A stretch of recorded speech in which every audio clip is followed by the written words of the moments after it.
This is Paradox. Hey, this is D. What's going on, DC, man? just us, just for us. DC, just for us. Word. Mm. Yeah, man. Yeah, that's what's up, man. That is definitely what's up. I Mm. guess it's not technically MLK Day, but still going to do our due diligence because, as always, for the one of the most misunderstood black liberators on the planet um, that fell under the classification of black and that tried to do his best to rectify justice for the group that he fell under the classification under. Um, this is the day that they say that they commemorating or celebrating as his particular day, even though technically his birthday. And I'd like to give a shout out to Brother Taz because to Brother Taz is correct. His birthday technically is not on the 20th; it is on the 15th of January. Mhm. That is correct. So, nope, this is a day that they have said that this is a day that you Negroes will be celebrating Dr. King's Day. So, just that acknowledgement. This is not his birthday. Nope, nope, nope, nope, nope. Today is not his actual birthday. But that being said, I wanted to, and as I guess we can get into the title because there's always this contention when you talk about Dr. King. Everybody have their thoughts, their viewpoints about what kind of man he was, who he was, um, what he did, what he didn't do. Did he sell out? Was he radical enough? Did he did he do enough for Black people?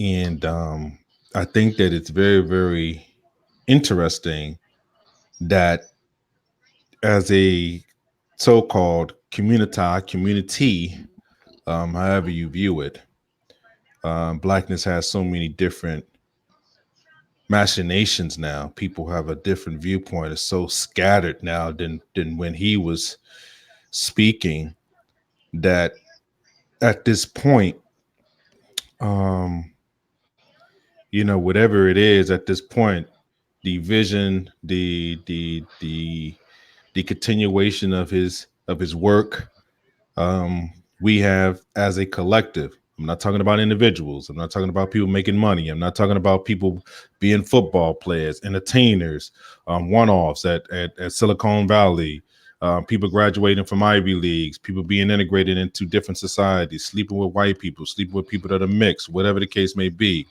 I am talking about the overall health in the community of Black people, collectively and individually. We have actually, as a collective, and I can honestly say that I am making a statement. You can disagree if you want. We have failed, and I think that the we is very important to acknowledge. If you if you um, if you basically attribute yourself as an actual Black person, if you identify as such, um, whatever you fall in on it, you know that there's some things that we talk about here on Black YouTube, whether it's black female, black male relationships, the education system, the racial hierarchy, light skin, dark skin, whatever the case may be. The fact that we're not even able to even have these tough, tense conversations within each other, within the group, even when we have severe disagreement, to me is a failure. I think the biggest issue, and this is just my thought on it, the inability to listen to somebody's viewpoint and to be able to extrapolate, not take away, but to extrapolate their Blackness, understand that there's their point of view, understand the difference between what somebody's point of view is, from what fact is, and what their particular so-called my truth is, because I think that gets convoluted in the conversation. And I think what I'm gonna start doing on a regular basis, when we start using terms like black, um, racism, white supremacy, sexism, whatever the case may be, I'm gonna have to ask, what's your definition? Because we may be talking about something, and the reason why we are arguing is because I don't know exactly what your definition is. I don't know what you mean by that term. I don't know exactly what you're trying to say. And it's the same thing with manhood. I hear people talk about manhood and femininity and masculinity like it's some kind of universal thing. Like everybody has the same kind of guidelines for what a masculine man is or what a feminine female is. And it's just not so. It's not true. And I think that a lot of this get lost in conversation, and then we get to arguing and bickering and fighting. And you can't even begin to even have a discussion. You can't even sit down at the table with the group that you fall under. So I think that's a big issue. And the clip that I want to play from Martin Luther King is a speech that he that he had almost 1 year to his death. I think it was in 1967 at Stanford, where Dr. King goes into the examination of America. And at this point, when he's speaking to the youth, that's at Stanford, most likely these will be the politicians that will probably be like, I guess around Joe Biden's age, because he's still a fairly young man here. So I think Joe Biden would have been like 10 years younger than him. They're in their 70s, right? Joe Mm-hmm. Biden's of the world. I'm just trying to give people an idea who was living at that time that would have been in college. The Joe Bidens, the Bernie Sanders, the Hillary Rodham Clintons. You know what I'm saying? These are the Mm-hmm. people that would be sitting in this audience listening to Dr. King speak at this point. So you could just extrapolate what it meant for them to hear a black person speak like this. And he's speaking very openly and honest, about the situation here in America. And I think that his examination of the country at that time left him disappointed, left him frustrated. You're looking at a vet now. This is not a young man that was in 55 doing a bus boycott that was in his 20s.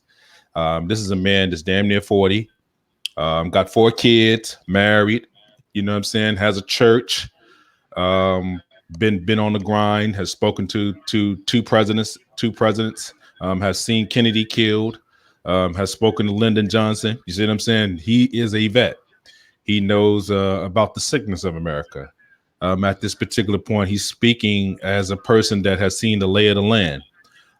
He has identified that this particular problem that they have in America is so ingrained, so intricate that there is no solving this without reclamation of basically creating a total refresh of the system, a reboot. The virus, it's almost like the computer. Like what do we do when computers have been affected by viruses too much? Like what can you do with a computer when it's done like that? I know you're in computers like that. What do we do to those kind of computers? Just gonna destroy them. I mean, and if you look at what racism is in America, it is a virus. It is a virus that has been going on so long that is normalized now. And even though we have had black people that have done tremendous things, wonderful things, it hasn't changed the so-called history and the viewpoint of the collective. So much so that now our gaze is strictly internal. We don't look outside anymore, pretty much. In fact, if anybody that's looking outside that's trying to solve the problem on the outside, you looked at as somebody that's being self-defeatist. You are a person that is negative. You don't know what you're talking about. You just making excuses. Blah blah blah. So without any further ado, I will let King speak in his own words. We will come back on the other side. If we have some people that want to join in on the conversation, if possible, we'll try to get you in. But we wanted to kind of celebrate King, and this is one of the speeches that don't get really no pub And I thought it was important to kind of play a little bit of this, and so you can get a context of what Dr. King was really all about, especially towards the end of his life. So you want to say anything before we get started? I know I went on for a long time there. Hopefully Nope, I did it let's some go. justice. All right. Dr. King, Mhm. Stanford University, The Other America, 1967, April. Our minds, freedom and human dignity for their spirits. In this America, millions of people experience every day the opportunity of having life, liberty, and the pursuit of happiness in all of their dimensions. And in this America, millions of young people grow up in the sunlight of opportunity. But tragically and unfortunately, there is another America. And this other America has a daily ugliness about it that constantly transforms the buoyancy of hope into the fatigue of despair. In this America, millions of work-starved men walk the streets daily in search for jobs that do not exist. In this America, millions of people find themselves living in rat-infested, vermin-filled slums. In this America, people are poor by the millions. And they find themselves perishing on a lonely island of poverty in the midst of a vast ocean of material prosperity. In a sense, the greatest tragedy of this other America is what it does to little children. Little children in this other America are forced to grow up with clouds of inferiority forming every day in their little mental skies. And as we look at this other America, we see it as an arena of blasted hopes and shattered dreams. Many people of various backgrounds live in this other America. Some are Mexican Americans, some are Puerto Ricans, some are Indians, some happen to be from other groups. Millions of them are Appalachian whites. Probably the largest group in this other America in proportion to its size in the population is the American Negro. The American Negro finds himself living in a triple ghetto, a ghetto of race, a ghetto of poverty, a ghetto is to deal with this problem, of the two Americas. We are seeking to make America one nation, indivisible, with liberty and justice for all. Now let me say that the struggle for civil rights, or the struggle to make these two Americas one America, is much more difficult today than it was 5 or 10 years ago. For about a decade or maybe 12 years, we struggled all across the South in glorious struggles to get rid of legal, overt segregation and all of the humiliation that surrounded that system of segregation. In a sense, this was a struggle for decency. We could not go to a lunch counter in so many instances and get a hamburger or a cup of coffee. We could not make use of public accommodations. Public transportation was segregated, and often we had to sit in the back and Within transportation within cities, we often had to stand over empty seats because sections were reserved for whites only. We did not have the right to vote in so many areas of the South. And the struggle was to deal with these problems. Now, certainly they were difficult problems. They were humiliating conditions. By the thousands, we protested these conditions.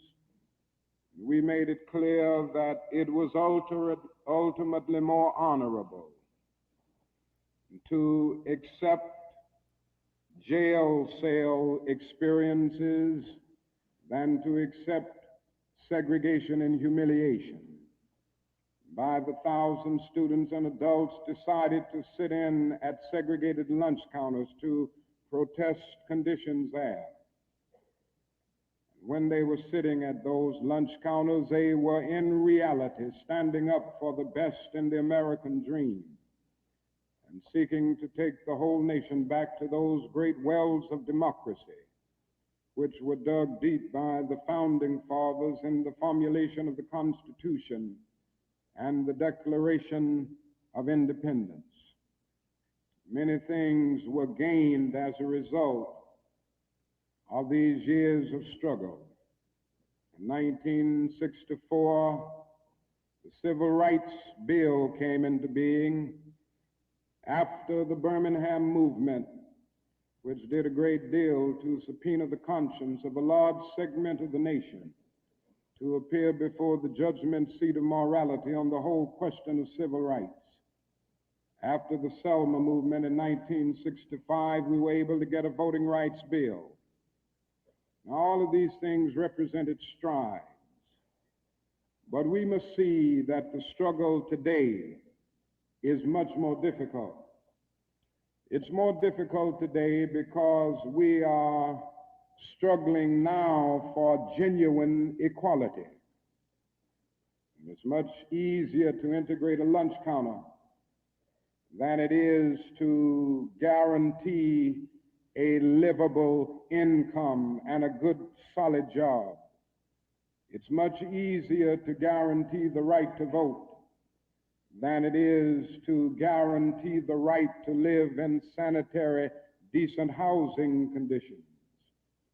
It is much easier to integrate a public park than it is to make genuine, quality, integrated education a reality.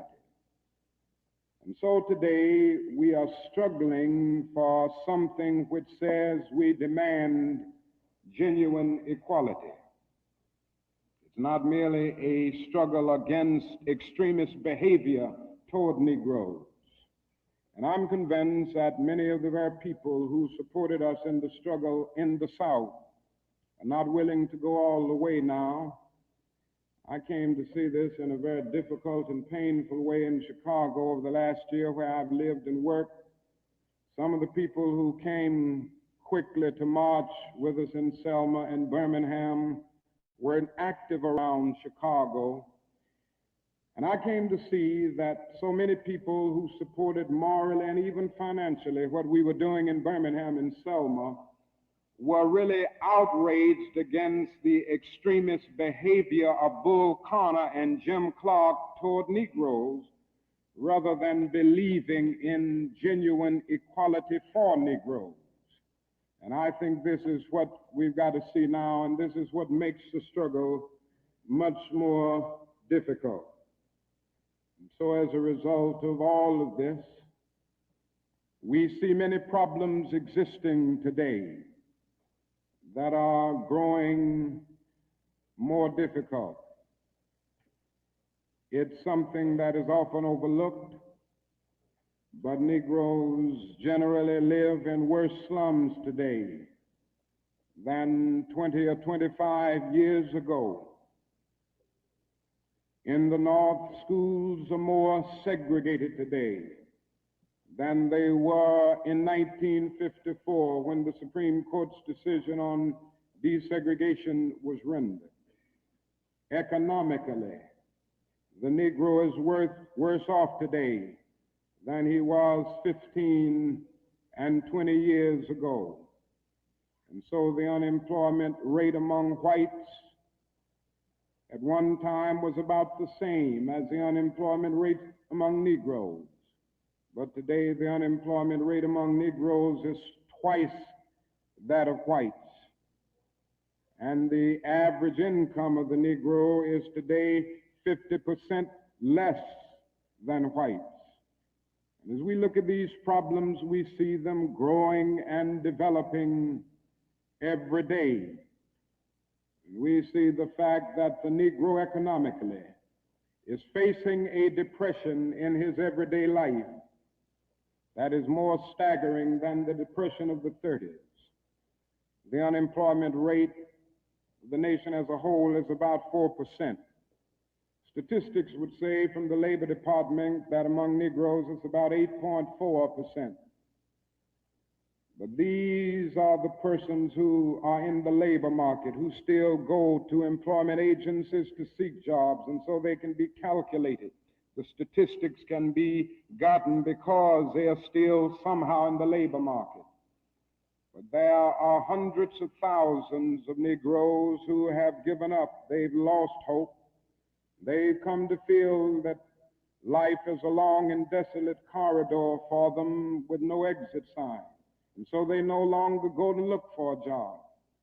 There are those who would estimate that these persons who are called the discouraged persons would be 6 or 7% in the Negro community. And that means that unemployment among Negroes may well be 16%. And among Negro youth in some of our large urban areas, it goes to 30 and 40%.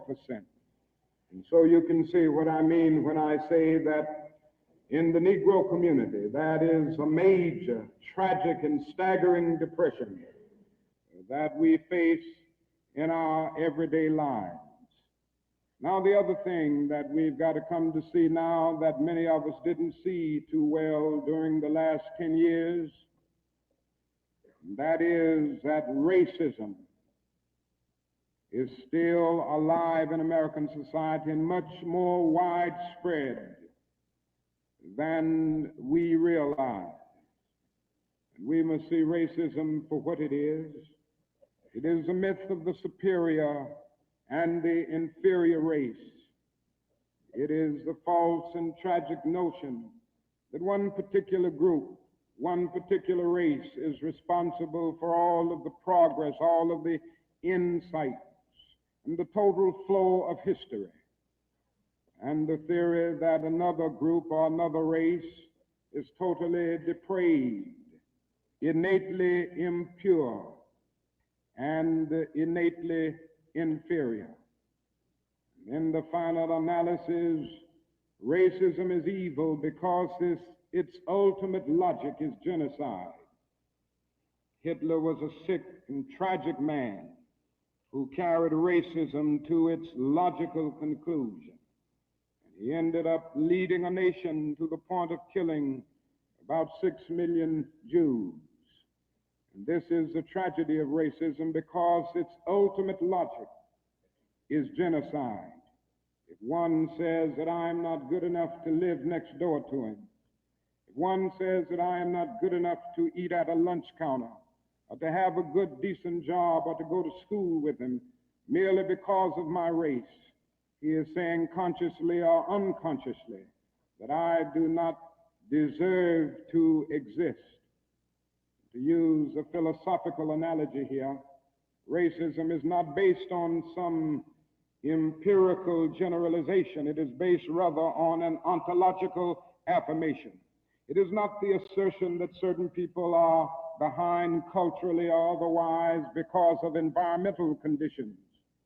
It is the affirmation that the very being of a people is inferior. And this is the great tragedy of it. I say that however unpleasant it is, we must honestly see and admit that racism is still deeply rooted all over America. It's still deeply rooted in the North, and it's still deeply rooted in the South. Now, this leads me to say something about another discussion that we hear a great deal, and that is the so-called white backlash. I would like to honestly say to you that the white backlash is merely a new name for an old phenomenon. It's not something that just came into being because shouts of black power, or because Negroes engaged in riots in Watts, for instance. The fact is that the state of California voted a fair housing bill out of existence before anybody shouted black power or before anybody rioted in Watts. It may well be that shouts of black power and riots in Watts and the Harlems and the other areas are the consequences of the white backlash rather than the cause of them. What it is necessary to see is that there has never been a single solid, monistic, determined commitment on the part of the vast majority of white Americans. The whole question of civil rights and on the whole question of racial equality. This is something that truth impels all men of goodwill to admit. It is said on the Statue of Liberty that America is a home of exiles. But it doesn't take us long to realize that America has been the home of its white exiles from Europe.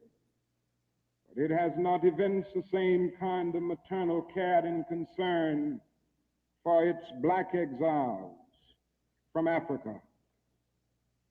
It is no wonder that in one of his sorrow songs, a Negro could sing out, "Sometimes I feel like a motherless child." What great estrangement, what great sense of rejection caused the people to emerge with such a metaphor as they looked over their lives. What I'm trying to get across is that our nation has constantly taken a positive step forward on the question of racial justice and racial equality. But over and over again, at the same time, it made certain backward steps. And this has been the persistence of the so-called white backlash. In 1863, the Negro was freed from the bondage of physical slavery. But at the same time, the nation refused to give him land to make that freedom meaningful. And at that same period, America was giving millions of acres of land in the West and the Midwest, which meant that America was willing to undergird its white peasants from Europe with an economic floor that would make it possible to grow and develop, and refused to give that economic floor to its black peasants, so to speak.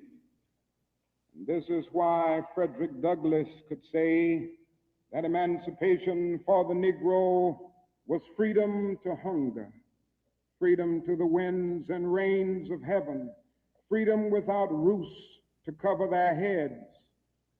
He went on to say that it was freedom without bread to eat, freedom without land to cultivate. It was freedom and famine at the same time. But it does not stop there. In 1875, the nation passed the Civil Rights Bill and refused to enforce it. In 1964, the nation passed a weaker Civil Rights Bill. And even to this day, that bill has not been totally enforced in all of its dimensions. The nation heralded a new day of concern for the poor, for the poverty-stricken, for the disadvantaged, and brought into being a poverty bill.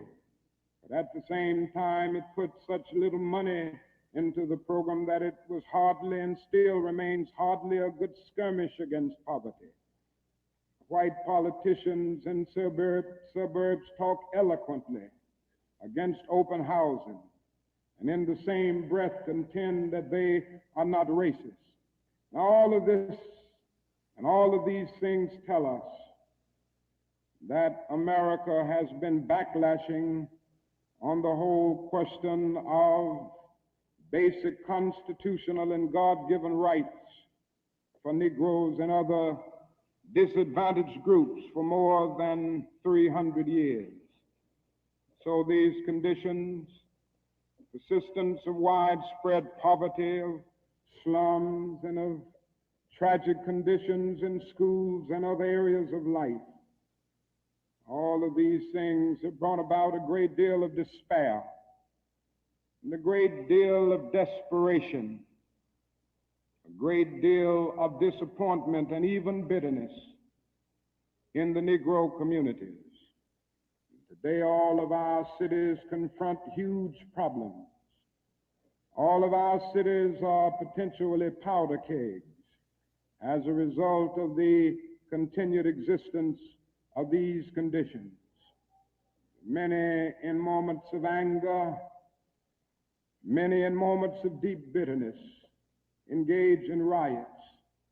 Let me say, as I've always said, and I will always continue to say, that riots are socially destructive and self-defeating.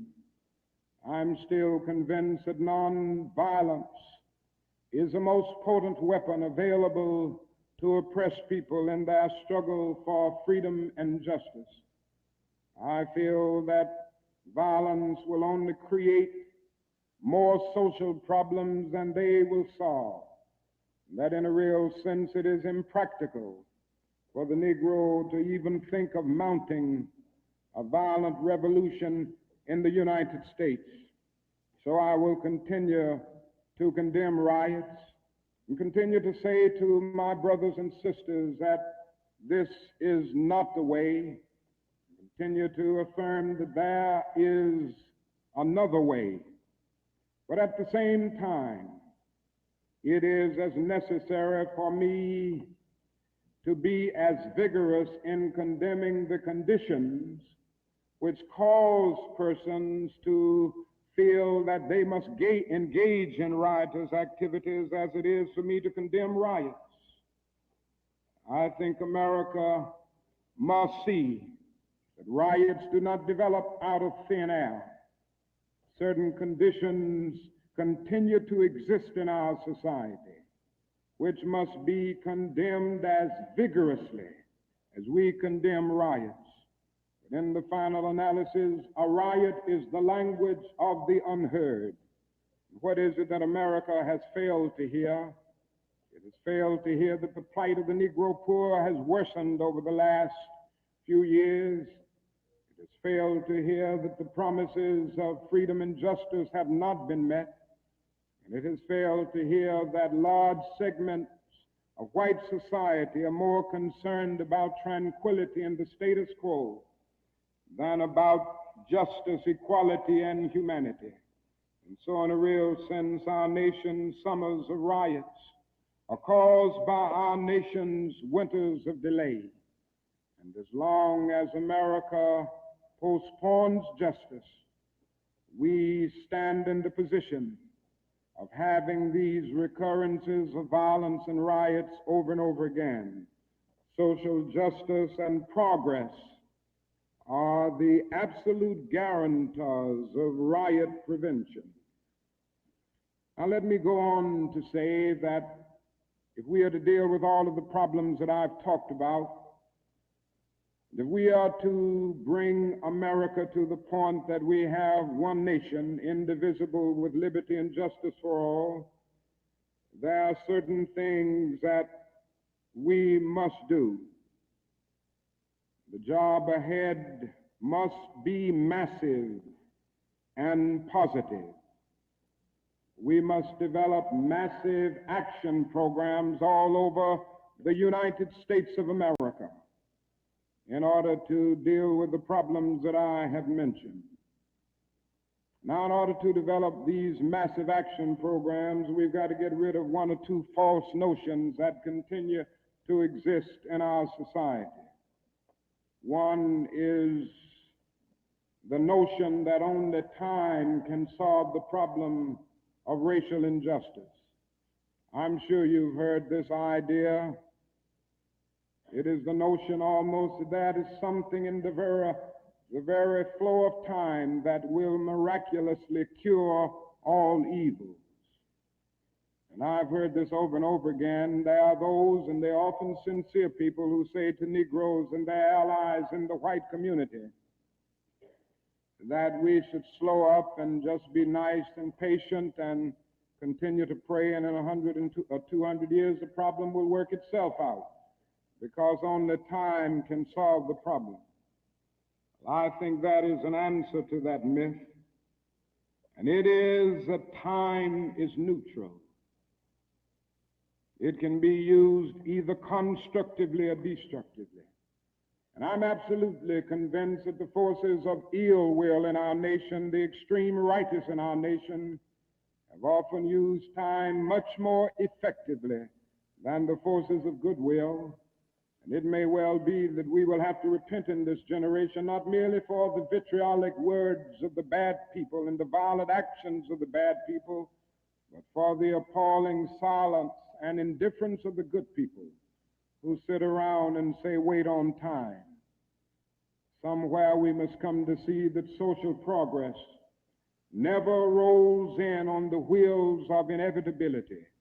It comes through the tireless efforts and the persistent work of dedicated individuals, and without this hard work, time itself becomes an ally of the primitive forces of social stagnation. And so we must help time, and we must realize that the time is always right to do right. Now, there's another notion that gets out. It's around everywhere. It's in the South, it's in the North, it's in California, and all over our nation. It's a notion that legislation can't solve the problem. It can't do anything in this area. And those who project this argument contend that you've got to change the heart, and that you can't change the heart through legislation. Now, I would be the first one to say that there is real need for a lot of heart changing in our country, and I believe in changing the heart. I preach about it. I believe in the need for conversion in many instances, and regeneration, to use theological terms. And I would be the first to say that if the race problem in America is to be solved, the white person must treat the Negro right, not merely because the law says it, but because it's natural, because it's right, and because the Negro is his brother. And so I realize that if we are to have a truly integrated society, men and women will have to rise to the majestic heights of being obedient to the unenforceable. But after saying this, let me say another thing which gives the other side, and that is that although it may be true that morality cannot be legislated, behavior can be regulated. Even though it may be true that the law cannot change the heart, it can restrain the heartless. Even though it may be true that the law cannot make a man love me, it can restrain him from lynching me, and I think that's pretty important also. And so while the law may not change the hearts of men, it can and it does change the habits of men. When you begin to change the habits of men, pretty soon the attitudes will be changed. Pretty soon the hearts will be changed. Now, I'm convinced that we still need strong civil rights legislation.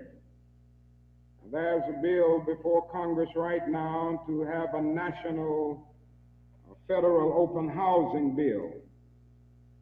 Federal law declaring discrimination in housing unconstitutional, and also a bill to make the administration of justice real all over our country. Now, nobody can doubt the need for this.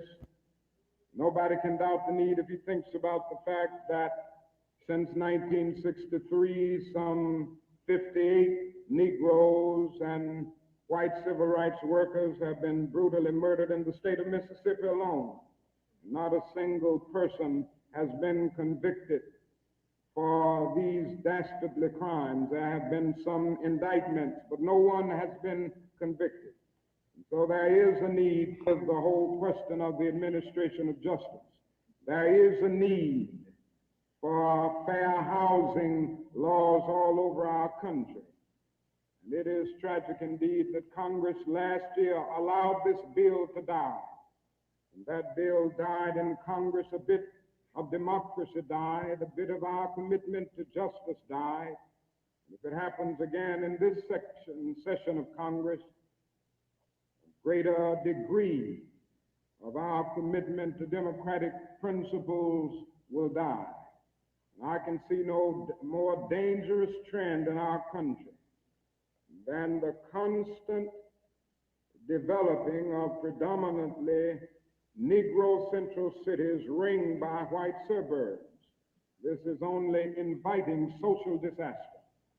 And the only way this problem will be solved is by the nation taking a strong stand and by state governments taking a strong stand against housing segregation and against discrimination in all of these areas. Now, there's another thing that I'd like to mention as I talk about the Massive Action Program, and time will not permit me to go into specific programmatic action to any great degree. But it must be realized now that the Negro cannot solve the problem by himself. There again, there are those who always say to Negroes, why don't you do something for yourself? Why don't you lift yourselves by your own bootstraps? And we hear this over and over again. Now, certainly, there are many things that we must do for ourselves and that only we can do for ourselves. Certainly, we must develop within a sense of dignity and self-respect that nobody else can give us, a sense of manhood, a sense of personhood, a sense of not being ashamed of our heritage, not being ashamed of our color. It was wrong and tragic that the Negro ever allowed himself to be ashamed of the fact that he was black, or ashamed of the fact that his home, ancestral home, was Africa. And so there's a great deal that the Negro can do to develop self-respect. There's a great deal that the Negro must do and can do to amass political and economic power within his own community and by using his own resources. And so we must do certain things for ourselves, but this must not negate the fact and cause the nation to overlook the fact that the Negro cannot solve the problem himself. A man was on the plane with me some weeks ago, and he came and talked with me, and he said, the problem, Dr. King, that I see with what you all are doing is that every time I see you and other Negroes, you are protesting, and you aren't doing anything for yourself. He went on to tell me that he was very poor at one time, and he was able to make it by doing something for himself. Why don't you teach your people, he said, to lift themselves by their own bootstraps? And then he went on to say other groups face disadvantages, the Irish, the Italians, and he went down the line. And I said to him that it does not help the Negro, it only deepens his frustration for unfeeling and sensitive people to say to him that other ethnic groups who migrated were immigrants to this country just 100 years ago or so have gotten beyond him, and he came here some 344 years ago. And I went on to remind him that the Negro came to this country involuntarily in chains, while others came voluntarily. I went on to remind him that no other racial group has been a slave on American soil. I went on to remind him that the other problem that we have faced over the years is that the society placed a stigma on the color of the Negro, on the color of his skin, because he was black. Doors were closed to him that were not closed to other groups. And I'm to say to people that you ought to lift yourself by your own bootstraps, but it is a cruel jest to say to a bootless man that he ought to lift himself by his own bootstraps. The fact is that millions of Negroes, as a result of centuries of denial and neglect, have been left bootless, and they find themselves impoverished aliens in this affluent society. And that is a great deal that the society can and must do if the Negro is to gain the economic security that he needs. Now, one of the answers, it seems to me, is a guaranteed annual income, a guaranteed minimum income for all people and for all families of our country. It seems to me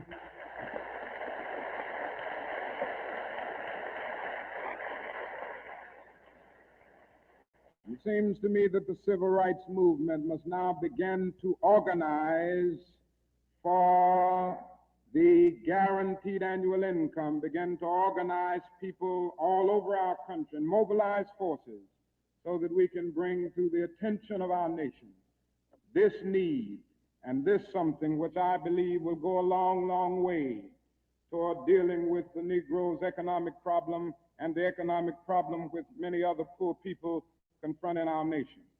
Now, I said I wasn't going to talk about Vietnam, but I can't make a speech without mentioning some of the problems that we face there, because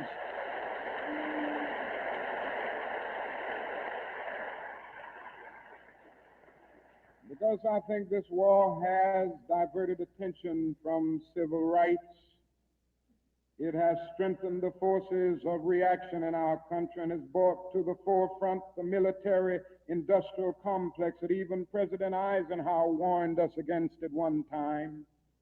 And above all, it is destroying human lives. It's destroying the lives of thousands of the young, promising men of our nation, destroying the lives of little boys and little girls in Vietnam. But one of the greatest things that this war is doing to us in civil rights is that it is allowing the great society to be shot down on the battlefields of Vietnam every day. And I submit this afternoon that we can end poverty in the United States. Our nation has the resources to do it. The national gross product of America will rise to the astounding figure of some $7 this year. We have the resources. The question is whether the nation has the will. And I submit that if we can spend $5 billion a year to fight an ill-considered war in Vietnam and $20 billion to put a man on the moon, our nation can spend billions of dollars on their own 2 feet right here on earth.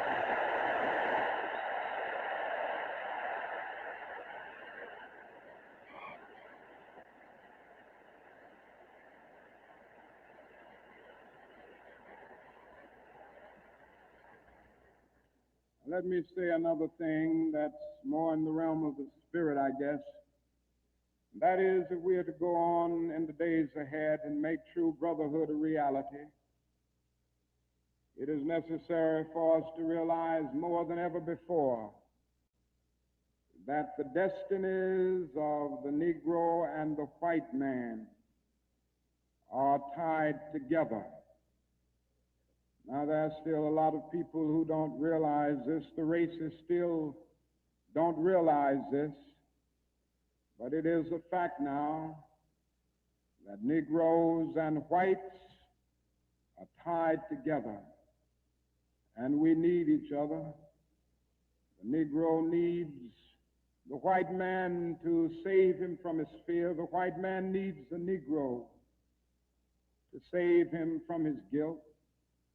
We are tied together in so many ways: our language, our music, our cultural patterns, our material prosperity, and even our food are an amalgam of black and white. And so there can be no separate black path to power and fulfillment that does not intersect white roots.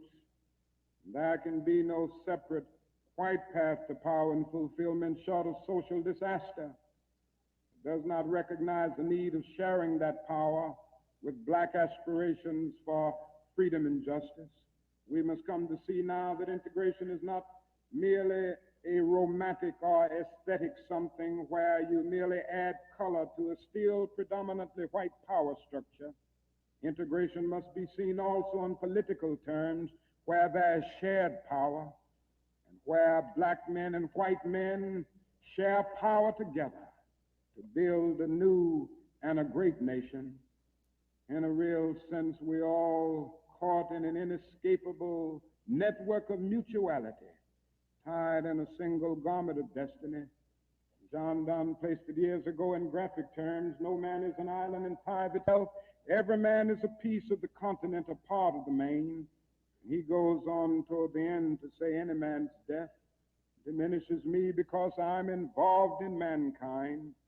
Therefore never sin to know for whom the bell tolls. It tolls for thee.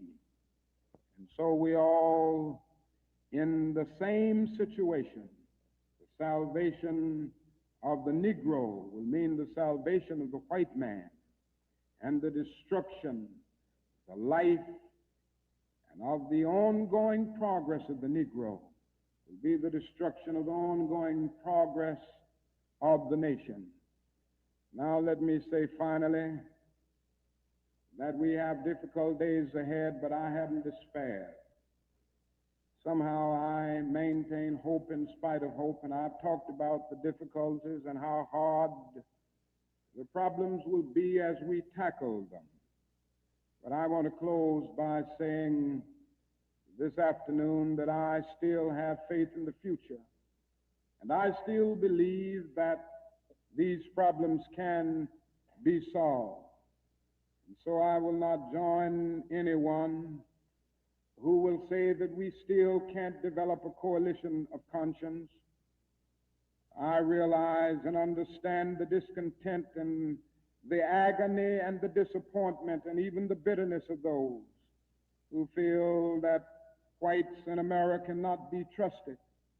And I would be the first to say that there are all too many who are still guided by the racist ethos. And I am still convinced that there are still many white persons of goodwill, and I'm happy to say that I see them every day in the student generation, who cherish democratic principles and justice above principle, and who will stick with the cause of justice and the cause of civil rights and the cause of peace throughout the days ahead. And so I refuse to despair.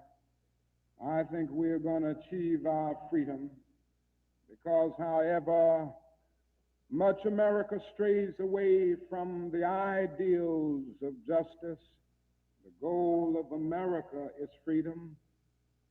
Abused and scorned though we may be, our destiny is tied up in the destiny of America. Before the Pilgrim Fathers landed at Plymouth, we were here.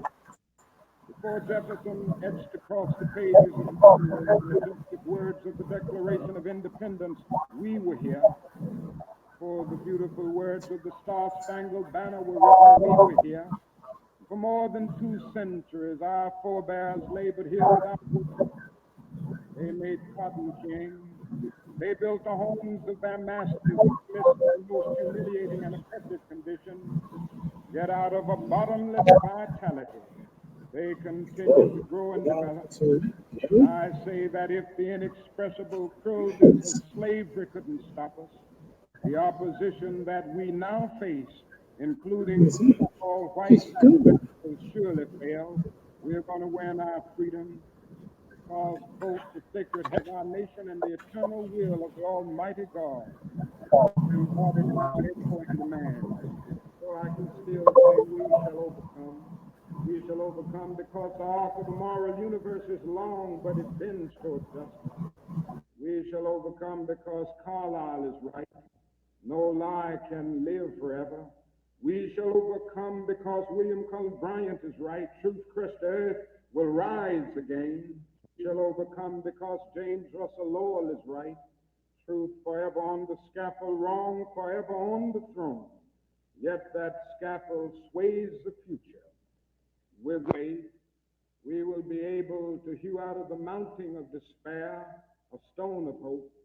With this faith, we will be able to transform the jangling discords of our nation into a beautiful symphony of brotherhood. With this faith, we will be able to speed up the day when all of God's children, black men and white men, Jews and Gentiles, Protestants and Catholics, will be able to join hands and live together as brothers and sisters all over this great nation. That will be a great day. That will be a great tomorrow. In the word, to speak symbolically, that will be the day when the morning stars will sing together and the sons of God will shout for joy. Thank you.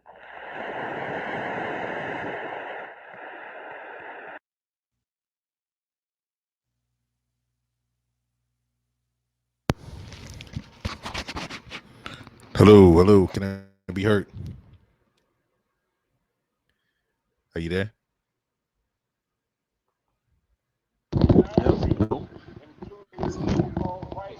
All right, cool. I think you got a plan in the background. All right, cool. So that was the late great Dr. King. I think that I wanted to stop it, but I think that it was important to kind of get the full context about what his message was during this particular speech. There was a lot of interesting things that he said during this speech, and I think that people pull and pick, and they kind of pick some of the points apart. But I think that in totality, he sort of laid out exactly what he wanted to lay out. What did you feel from hearing it? Have you, and if this is your first time hearing it, what kind of thoughts do you have on it? What on the speech? Yeah. It was a good speech. I sort of faded, sort of faded away. I mean, I've heard the speech before, but I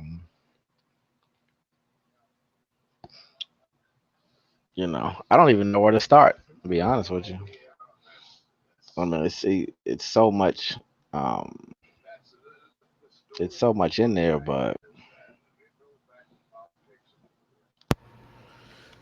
Yeah. So what just about? him laying out, just him basically laying out, um, him laying out. Well, I guess from his perspective, Right. right? What year was this? What year was the speech? 1967. April 1967. April April 1967. 1967. So he passed close to a year. Uh, From yeah, from that speech. Yeah. the Yep. Yeah, so I got through probably the first 20, 25 minutes. My computer actually started acting. I've had to recycle it a few times. Oh, okay. But I thought it was done for a minute. But I was at least almost 25, 30. I didn't even realize we was playing it for that long, actually. No, I wasn't planning on playing it that long. Really, I just But decided to no, it was kind of fine. just I mean, you needed 15 because the more I was listening, the more I was like, yeah, I'm glad you added a few more minutes to it just because he was kind of getting in his bag, just to use current terminology, Mhm. as far as just laying out, taking, I don't know, it's so much to say. I don't want to be all over the place, but just like laying out the world and the nation and how it's set up and trying to do it in a way. It's just my raw opinion, kind of off the top of my head at this moment, actually. But we did a program on MLK, back maybe a couple years ago? Yeah, we did one last year, in fact, during his Last year. birthday. Yeah. I mean, we Oh, do okay, it yeah, pretty one much year every ago. year. Yeah. Yeah. Yeah. So anyway, just laying out the as far as how almost basically putting white people on trial in a sense, of putting a mirror up to them. and saying things in a way, basically answering a lot of questions based off what he's been hearing his whole life, and kind of responding, saying, "Yes, I know, the black person or the Negro needs to do X, Y, and Z, but you Mhm. have an entire system in place that's Right, designed, you right. know, to be against it, and also you have a group of your culture is pushing imperial ideology, an empire, a mindset, a inferiority versus superiority structure, and create basically having a caste system set up really globally. Um, so it's Well, I was just thinking about how a lot of the talking points that he attacked during the speech seems to be very, very prevalent and still are heard today. yeah, which I'm Like okay with. It's a good thing because people think that because there's such a everyone in this, unfortunately, I guess. now, this is 1967 now. Right now, what I'm saying is that how me and you have talked about this stuff for so long, but I've came to the conclusion, not necessarily him giving a speech, but just how science and the universe and things and how things work in the world, and how you look at time. Then you look at a civilization living within set time, and how because of how time is set up and how we're taught time, we think 19 not we but people think 1967 is a very long time ago, and that since we're still dealing with it, maybe the speech is not relevant, or maybe the speech, or maybe what was people were dealing with back then, since things may be similar or maybe gotten worse or better depending on your opinion on your life or how you look at everything, that it's a long time ago and we're still dealing with it, or his points are still relevant. But I feel like it's not a long time ago. I feel like it was a few minutes ago. Like it's not that long ago. It doesn't things like in my mind it doesn't work that way, right? Because I look at it like you said what, 1967, and Yeah, so he's how old? 1967, he's 38 years old. 37, 30, 38, 38, Jay 38, died when he right? was 39. It's 38. So and that's 67. So you got to think about his parents and his grandparents, and Yes, then think about his kids and his grandkids. That's one. I mean, that's still a short amount of time, but you got to that's think that interconnected. connective Yeah, tissue. All those people that I just said, they all have talked to each other. and that's They're in the same environment. You know what I'm that's saying?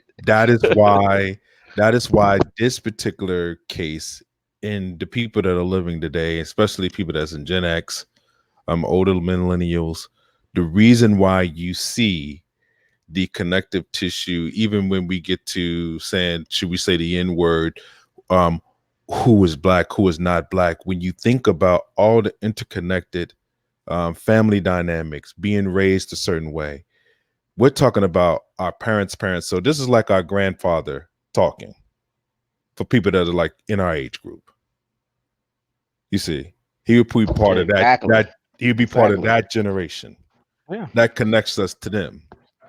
Now, I don't know if people look at it this way, but what he was talking about was the pattern of behavior that he started to notice, like, you know, getting people to sit down at a counter or getting schools segregated is one thing, but to get true equality, to get true representation, to change the hearts and minds of so-called white people, um, became a situation where the frustration was mounting. And by the time that he got to the end of his life, I think that what became painful and obvious to him was that white people were not going to, and they were dedicated to the system, and that it was so, like I said, it was so ingrained, so part of American culture, so part of the history, that even if they're being shown their their crime, so to speak, that they was going to be able to rework it and make it a part of the culture to where it was going to be okay. They were going to work it into the society to where it will be okay, but the oppression, the history, the degradation, the fact that you're black and you're inferior will always still be the case, which we still see to this day. And it's not something that white people have to come out and say at this particular point, because at that particular time, when you're moving away from the language and you're moving away from, I guess, what you would call blatant so-called racism, in your face, so to speak, what he was examining was the cover, the hidden hand, so to speak, the power dynamics. When he looks at that and he starts to ask for things, he can see the pushback. And he's like, well, hold on now. Like, this is the history of this country. This is the reason why this, and this. And I think that a lot of what people, the frustration that people have with Dr. King was the fact that he was willing to try to see if he can save white people, so to speak. And I could sort of hear it even in this particular speech, right? Hmm. The critique, because Hmm. like how he was still being hopeful. But you got to understand, like, this is a person that is coming out of the Christian faith, right? Taking what the Christian Bible and what has been put into the Bible, actual word for word, seriously, or trying to incorporate the words and make it into action, right? Hmm. And the and the disconnect that he saw, it was, I mean, you can imagine how hard that is when you're really trying to invoke change and you're going up against a whole system, a whole engine, right? Because this man didn't have to put his life on the line. He could have lived a pretty significantly comfortable life, where white people would have gave him, um, you know, high standing, so to speak, in black society, where his family would have been taken care of. He would have been in the higher regard as far as like his wife, his kids. He wouldn't have been put into danger if he just probably toned down a little bit of his rhetoric, that he did not, choose to compromise a little bit of his speech. That should tell us Hmm. all that we need to know. No matter what you think about Dr. King and what you thought that what he should have done, he did sacrifice his life and his kids' lives for what he believed in. And I know that there's a lot of people that say, well, he dated white women and he can't be trusted, this and that other. He slept around on Coretta and all this type of thing. And I understand that. And that does has its place. But that doesn't take away from the danger that his family was in, the continuation of the investigation, that his family has been under the surveillance, the violation that the King family have experienced, and the trauma that they have experienced, prior to his death and after his death. So it's very convoluted, very complex as far as the relationship with the black community, and then also the feelings of him being an actual human being also. So I'm not trying to give Dr. King cover for some of the failings that he did have as an actual man, but I am speaking to some of the things that I do know that he did do, where he did make sacrifices. I mean, there's no other way around it. He was warned multiple times to stop.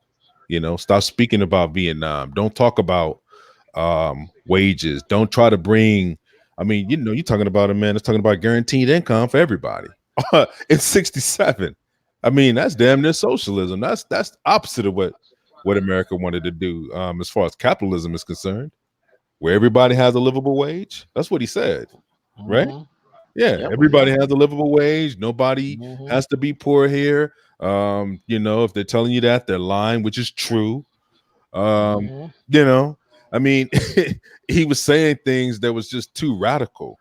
Um, He was mess. and He was like you said, disrupting the whole setup. yeah, yeah, How and it's all structured. Yeah. yeah, and like I said, it was not just white people were warning him. It was black people that was telling him, "Hey, chill."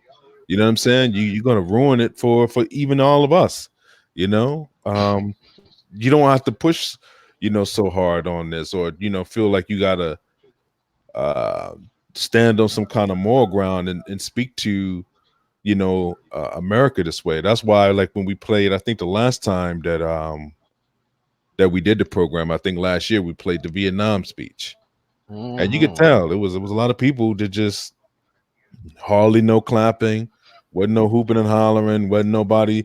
I mean, by the end of his life, you're talking about a man that had 25%, 30% support in America, period. Anybody. And that includes black people. Mm-hmm. Black people and white people alike were not rocking with Dr. King. I Mm-hmm. mean, it's just what it was. And anybody that was being honest with you during that time, whether they disliked him for his nonviolent stance or whether they disliked him because he rocked the boat or he spoke a certain way or whatever the case may be, people Mm-hmm. felt a certain kind of way about him, and it wasn't positive. It's not like what people think it is now. The celebration in death is way different than what it was when he was living. And And his pedigree too, right? His background yeah, absolutely. played And a role in it as well. I would tell anybody, if you ever want to get a really clear idea about how much trauma and how much surveillance and FBI files that they have on Dr. King, some that hasn't even been released as of yet. If you ever want to get some of that information, not information, but if you ever want to read a book that kind of lists the events during that time period of people that actually followed him, But it's uh so nasty that they tried to start that whole thing about him messing with women. Yeah, it was just nasty. It's nasty. man, they got so much stuff on Like that, man. their memory is so long. No, it's so strategic. It's so Yeah, ruining legacy, man. it makes my stomach hurt when I think about how when people know you and know how to play you, Right. and how worrying about what he doing on that level, which is a very low level, when it comes to empire, it just shows you how a lot of people are just stupid and ignorant and uninformed about how things work at that level. Mhm. And so it's unfortunate, because I noticed him even talking about that. That was very recent, maybe the last maybe 15 years, 20 years, not even that long. Maybe time is moving so fast, but um, I just never liked that part of it. It's always bothered me. Yeah, and one of the other things that I just really quick about the speech that I wanted to talk about, it kind of fits into the time frame. He spoke about how, like I said, other communities and how they was treated and how we compared ourselves with other groups of people that may have came into the country. And what he was saying was that, and it's the same thing that we tend to say, it's hard to compare other groups of people to the history and the direct links. And we already spoke to it. Like, this will be our grandfather speaking. And then, think about how his grandfather was. Whatever their station in life was, regardless of, and these are educated black people. He comes from an educated family, and you still Hmm. had that pressure and that Hmm. that angst of, not being um equal to white people. Like, that follows you. That drags with you. Um that's I think that's a lot of the reason why we in our families, a lot of them during our generation especially, they tend to not even speak about it. um I know Hmm. my parents didn't really speak about it. My mom definitely didn't really talk about it. And she was around when Dr. King died. She was around, when the civil rights movement happened. And Hmm. that is the reason why it's so insidious what took place Hmm. during this time, that it made people ashamed to speak to their vulnerabilities, and they just wanted to just say, well, it's a good thing that I'm not there anymore. I'm this person now, and Hmm. I'm not what it was back in those particular days, and almost like try to cut it off. But you don't cut it off. It's a track record of who you are and who that person is, and then the people that you raise afterwards. That's the reason why the connective tissue of so-called blackness and the classification that we fall under is so important, because then you could tell the true story of what your history is. and to the children, Mhm. so they don't grow up confused about the reason why we call ourselves black, or what's the reason if they have like a white parent, why they still calling me a black person. Like people are confused. They don't Mhm. know the history and why it's like that, but they just want to change the language and try to modernize everything and try to make it seem like, well, this is the reason why it's like this. You see what I'm saying? Which makes it makes it confusing. So so off to the reason why I kind of like took it to the next level and said, the reason why, in my estimation, we have failed King in the sense of not being able to push it forward and then to make it not a overall black community, but not even be able to actually talk to each other when we have differences. One thing about the civil rights movement, even though there was a lot of different factions and a lot of different people that did not get along, that, like I said, Stokely Carmichael followed Dr. King for like a year and a half. He used Mhm. to be in SNCC. I know a lot of people Mhm. don't believe that, and Stokely Carmichael is the person that talking about Black Power and kill these crackers and all that type of shit. Now, this is a man that was younger than King, that sat with King under him, and sat in his feet and learned from King. And even he had to learn to respect him, because like from a distance I can imagine he's fiery, he's a college student. Like I said, by the time that he probably seen King in 65, 66, he's thinking, dog, he's some bootlicker, he's just this soft dude, this and that other. But he don't see all the battles, all the wars, the thinking and stuff like that until you actually talk to the person. And Mhm. during SNCC, during the time that it crossed over with, Stokely, and then I forget the other lady's name, and part of the Panthers kind of, derived from that. Um, it was very interesting that even in that transition, that Stokely Carmichael towards the end started to gather respect for him after death, and then towards the end of his life, because he died pretty early too. He died of cancer, and he kind of like to come to grips with his own mortality and say, there was a lot of disrespect that was shown towards King, and I think he regretted some of the things that he spoke to him, because he spoke very very negatively about him, a couple of times, but Yeah, then very bad. yeah, but then towards the end of it, he changed, and that's tends to be the case sometimes, man. Where, like I said, even when I was younger, I looked at King very differently than I do now, because, like I said, when we got fed King, especially when I was a youth, um, Mhm. he was like somebody that was considered to be weak, passive, Mhm. integrationist, wanted to be around white people, da da da da, Mhm. didn't hold him to the fire, sell out, Uncle Tom, bootlicker, whatever negative term that you want to kind of attribute to him.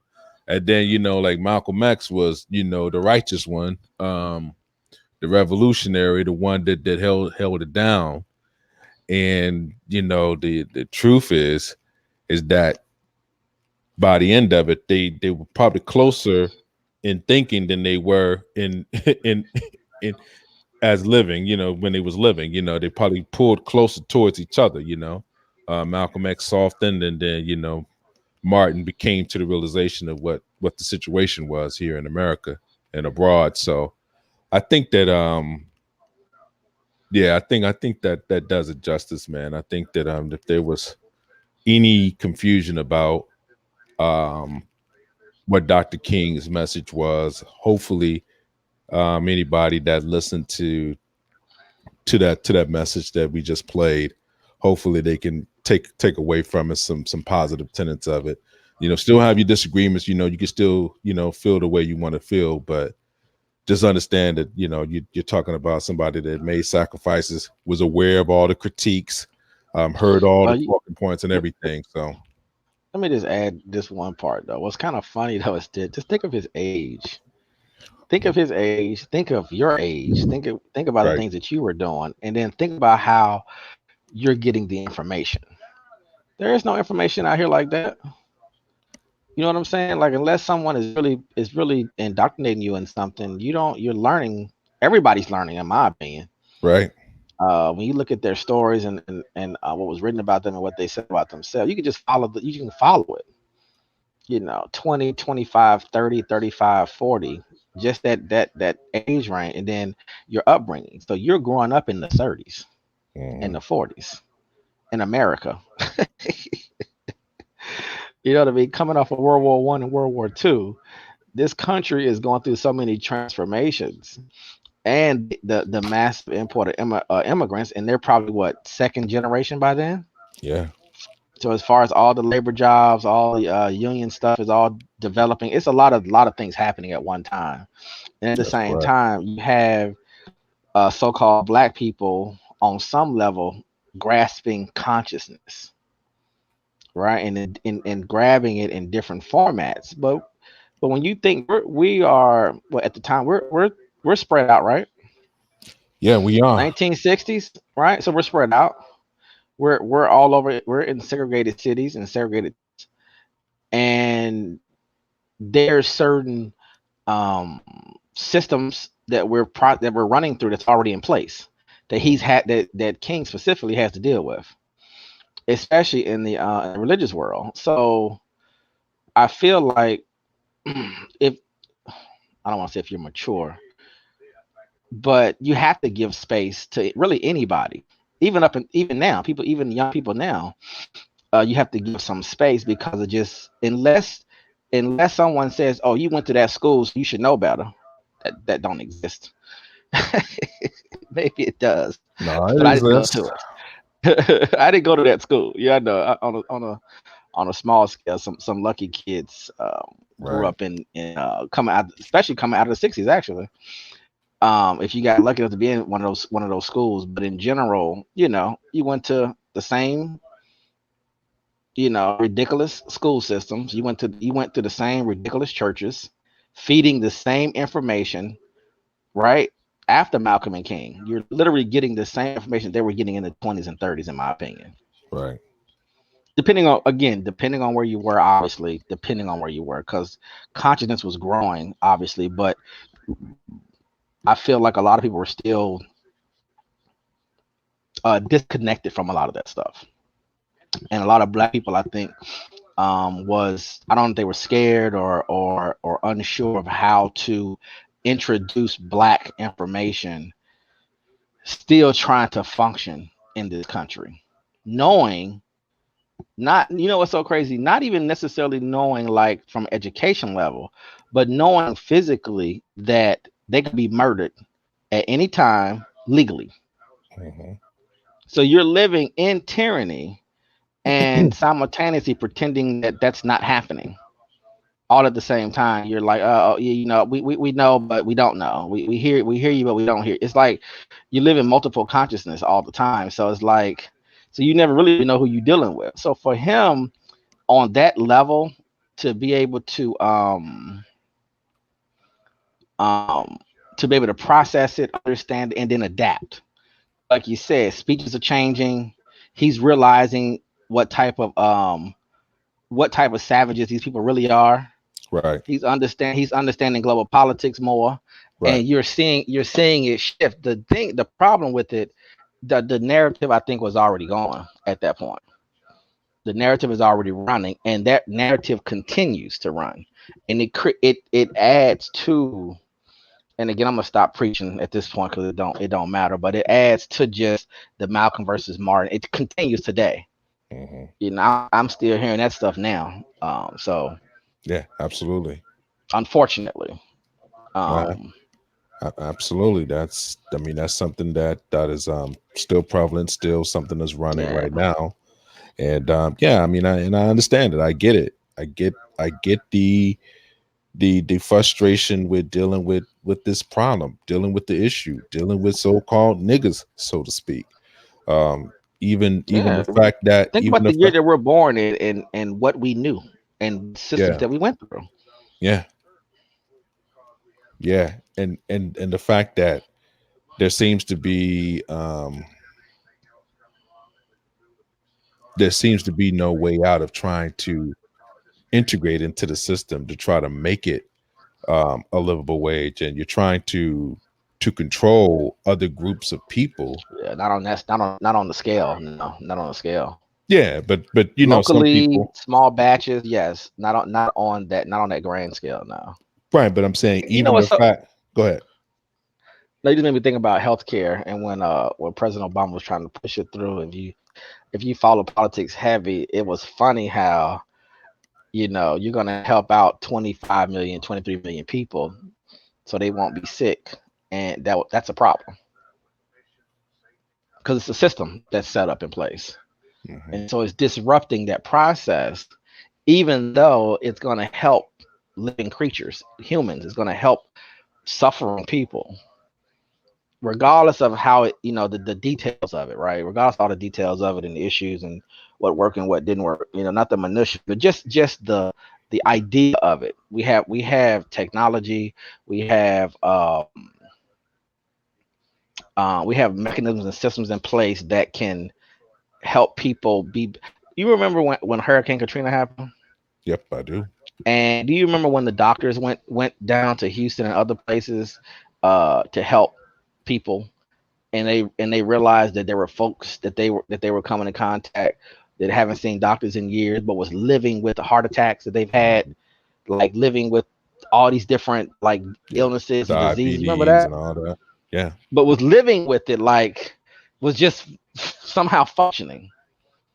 Um, and that was just happening real time in what, '05, I think that was. yep. 05, I think. Yeah, And so I think it's oh still 05. still Correct. thinking about the type of nation that you're living in, where depending on where you sort of fall, how the treatment is and what the society as a whole is willing to sacrifice or to offer to you, Right.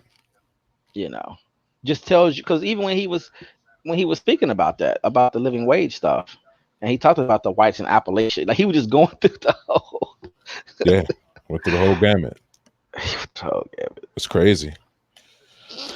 Yeah, that's what I'm saying. I think that a lot of what we hear today, people tend to think that it's like brand new thoughts or something that's brand new. But a lot of these talking points and a lot of these conversations have been going on for a while now. So I just thought that was interesting just to hear him kind of go through it in his own mind, speaking to the critics, so to speak, about how he thought about certain things and that it wasn't lost on him Hmm. that was something that was basically spoken about him as a negative thing. No, And I like think people need to like you stop just worrying said, about him being. People should stop worrying about him being the leader. Stop deifying him, or stop looking at I people agree. deifying him. I think that causes a reaction, and just listen to him as a black person, just a straight Right. up black person, and listening to his ideas and thoughts, and that's it. Don't even take it any further than that. That's what I normally do with just people in general. That's it. That's You all. know, If you do that, if you let the everything will rest be of it fine. go, Let the rest of it right? go. Because he's not in charge. He doesn't have any power. Relax. Hmm. You know what I'm saying? Yeah, relax. It's always been interesting, man. If you want, man, you could drop that link, man. If anybody want to come up and kind of share their views about what they thought about King and things of the nature, man, we'd be more than happy to hear. Whatever you're thinking on King, I am curious. I know a lot of people have a lot of thoughts about him, so for sure, if anybody's listening that wants to chime in on the conversation. Well, let me grab it. Close this out about 3 o'clock if we can. Oh yeah, for sure. I got to get up in the morning anyway. You already know. Yeah, and anyway, what did I just do with that link? Oh, it's still loading.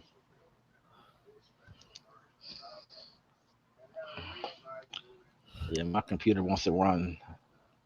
I'll try to run slow on me today for some reason. Do some work on it. All right.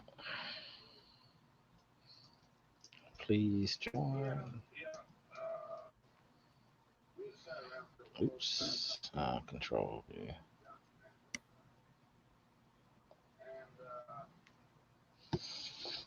Yeah.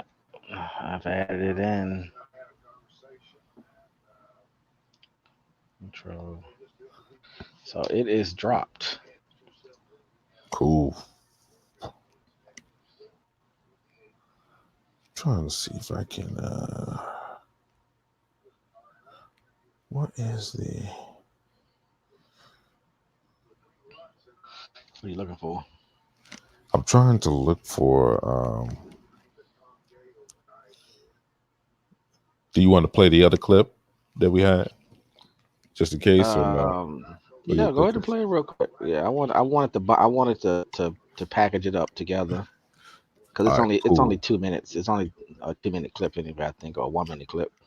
All right, cool. Hey, brother. All right, what's going on, man? How you doing? All right, what's going on? If I would have knew, I would have had my canvas ready so I can do a picture of MLK while y'all talking. Oh man, that would have been sweet, man. Yo, we always do commemorations of Dr. King. I know for the last year we did one last year, and hopefully we'll get one on Malcolm X this year also. Yeah, I guess I'll be ready for Malcolm. So Cool. We'll let you got a know. lot about that one. So I'm gonna go ahead and play this clip. We're gonna play this clip about the gun rights that just happened today. It's gonna be like nothing but like a 2 minute. Then we can kind of like discuss a little bit further.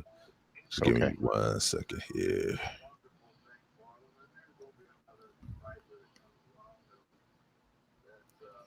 Uh,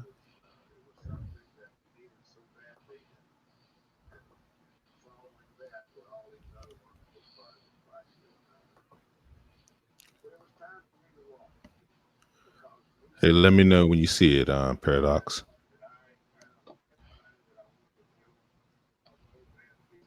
Nope. Oh, is that it? Oh, that is Yeah, it. I see it. You mean add? Can I add it? yeah, you can have it. Go ahead. Oh, okay.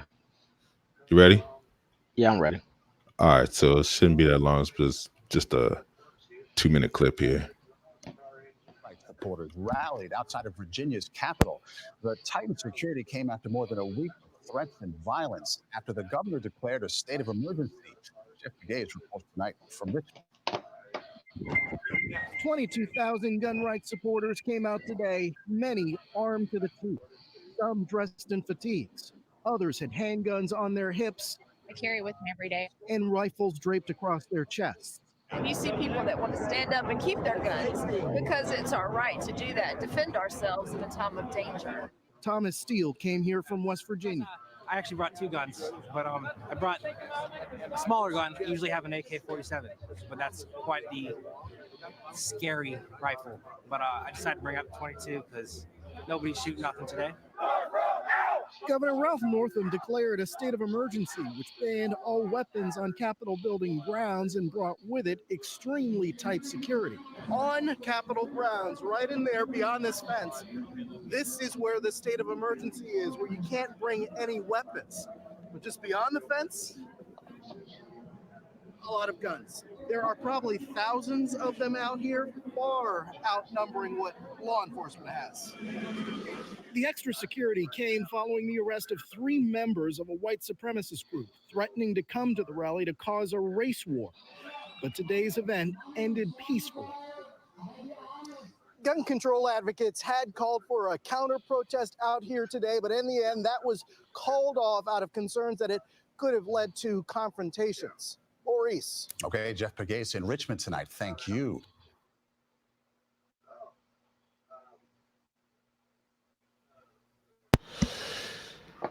Whew, man.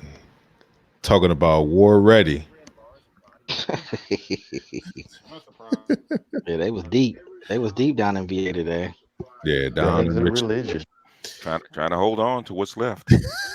Trying to hold on. You know it. Mhm. You Maybe it's hold already your know own it. nuts. Huh?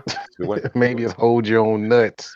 Well, Remember what Dr. Francis Quest Welding said about the gun and oh how yeah. they feel it's equivalent to it. Well, the thing is quickly said the same thing. Is the uh, the gun is what freed the white peasants. That's why it's so such a revered instrument for white people because it freed them from their own oppression.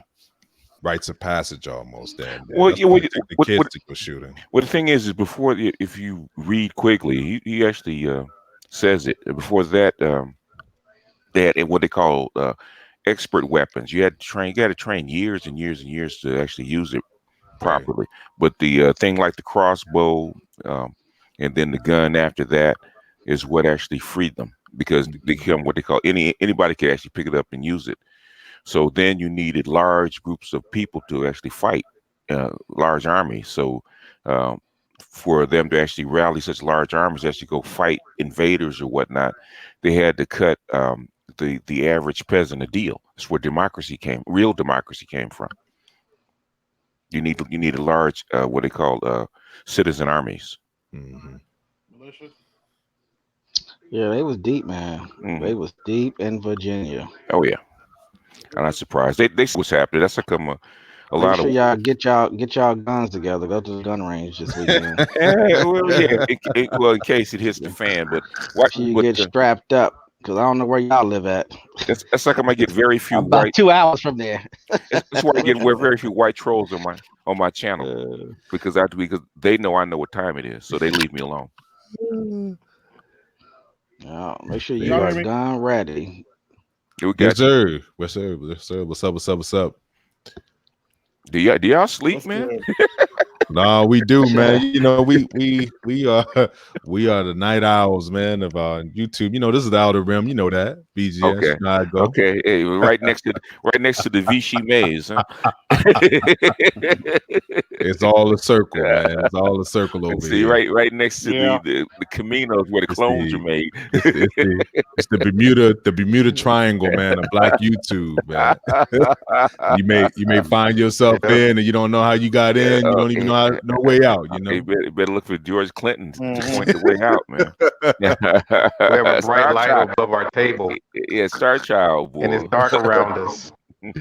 So what do you brothers think about Dr. King, man? I'm curious to hear you guys thought about it. You was sort of living during it. You was alive. I was alive when he died. Yeah, Yeah. I wasn't quite 9 years old yet when he got killed. So I remember. Yeah, I remember the TV when it was announced when he was shot. Okay. And then right after that, Bobby Kennedy. So yeah. So yeah. Oh, that's right after that. They were basically that was the end of what we call wasn't quite the end of the pro-socialist, but that was the beginning of the end of FDR socialism. Mm-hmm. Big deal, all that. Yeah. Basically, in the Lyndon Johnson, right? Yeah, the New Deal and all that. Yeah, that was the beginning of basically taking the Fabian socialists out of power and putting in what they call the neocon and neoliberals back in. So Nixon was the last of the pro-socialist presidents. And right after that, we got all neoliberals. Or neoliberals or neoconservatives, but they're all neoliberals. They're all the same thing. Yeah, got Reagan and all them to kind of right. Reagan and all that. Yeah. Well, Reagan and all Reagan, they're all the same. Bush, Reagan, Carter to some extent, but they were all basically the same thing. But I understood King. Okay, a lot of people get mad, say we didn't what we should have gotten. Okay, I always ask people, okay, other than what we got, what could we have gotten with the circumstances we were under? And nobody can give me an answer. Well, we should have done this. Okay, how? I always ask how. Yeah, they probably would say by dying and suffering and doing all the stuff that they know they wouldn't do back then. Germany, the only reason you got it, because remember Germany killed like 30 million of it. Was it 30 million of his citizens? 20 million of his citizens. About 20 million citizens. Like that. Yeah, about 20 million of his unwanted people, right? In a smaller country, okay, with less power, okay. And you at the time you had 13 million black folks, or probably less than that, like 10 million black folks. Come on, okay. The reason, you do some digging, but the reason is that Eisenhower visited the death camps. Because Jews were basically liberals, right? And Fabian socialists said that they agreed with what Hitler did, but they didn't agree to who he did it to, because the Jews were supposed to be quasi elite because they're more educated, had more money, more worldly, all that kind of stuff. He eliminated them. They said, okay, if we carry this through, then this is eugenics program to its final conclusion, its final, final, what is it? The final solution. Okay, we'd be wiping out people we don't want to wipe out and get out of control. Um, so Eisenhower visited the camps. Right, he saw what happened. He saw the death camps. He saw what happened to the Jews. What happens to the Poles and all those people that were in those camps. Right, and he came back a different person. And it was Eisenhower in 1945 when the black troops came back. They started hanging them in their uniforms. That pushed Truman to actually integrate the armed forces, start the integration process. The integration process didn't start in the 50s, started in 1945 with the armed forces. Okay, and then if you go back and read Eisenhower's bio about what he did. In fact, I played some of this, right? Okay, even though Truman basically officially basically integrated the armed forces, he did it. He did it. But the thing is, he was supposed to do other things to start the immigration process. He didn't. So Eisenhower waited until he got to be president. That's why Eisenhower ran for president. He wanted to start the integration process, and the integration process started with Eisenhower in 1952 when he started integrating the state and federal government jobs and stuff like that. So if you look at the integrating the schools, integrating the armed forces, integrating what is it the Brown versus Board of Education, Little Rock Nine, all that stuff was under Eisenhower. Okay, all Kennedy and Johnson did was actually follow through. All That's so ironic. Most of the executive orders for integration were signed under Eisenhower. Mm-hmm. But he never took credit for it. But if you look back, yeah. In fact, I played it. He said they wanted to start the integration process. He called everybody in, and he said, "This is what I want to do." Okay, and if you can't get it done, I want your resignations on my desk in the morning. He said that's first day. Mm-hmm. Damn. So the thing is that the thing is, King was born then. He knows all this stuff. Right. He knows that the winds are changing. He knows that now you have the federal government down, at your back. So we say if you do the bus boycott and white people decide to move on you, which they easily could have done in Alabama. The thing is, they know that you have a president that will send troops down to stop it. Mm-hmm. Mm-hmm. So it's not just it can't be just one person. Okay, it has to be it has to be a mood change. And this is he was doing the will of the Does anyone fifty. understand what he's saying? Does anyone understand what you're saying right now, though? Like the way you're tying Oh it yes. together. That it's very that ironic. But our President. response to it, do you Right. think our response to it is kind of strange that the federal government knows that white people want to exterminate us? So we're going to set up immigration to stop them and also send a message to them to let them know that we're going to have some form of protection on some level because they have an appetite to murder all of us. Basically it's a bunch of things. You had 200 a couple hundred years of this brainwashing. Okay, because the thing is, you prevented a natural admixture from happening because you wanted to keep these people separate. You wanted to make black people permanent underclass. Number one, you really didn't want them here in the first place because there's three times you try to ship black people out of this country. People forget about Liberia in the American colonial society, where they actually bought land in Liberia. Liberia, up until 1998, any black person could land there, stay there 6 months, and get citizenship in Liberia. They just changed it in 1998. There's a lot of black people that don't actually know that BGS. Mhm. Seriously, they don't even know that Liberia was built for the ADOS. No, Yeah. you hear people talk about it all the time that Yeah. Africa never did, create a solution. But that's a lot of the reason why they had the civil war there too. During Africa the didn't time create it. period. Basically, the United States tried to do, well, really, it was fear. It wasn't really that they, out of morality, it was fear because of what happened to Haiti. They didn't want another Haiti, so they said, "Oh, freed slaves can't run around free like that. Can't like people run around free. What are we gonna do with them? Because you're multiplying faster than they expect."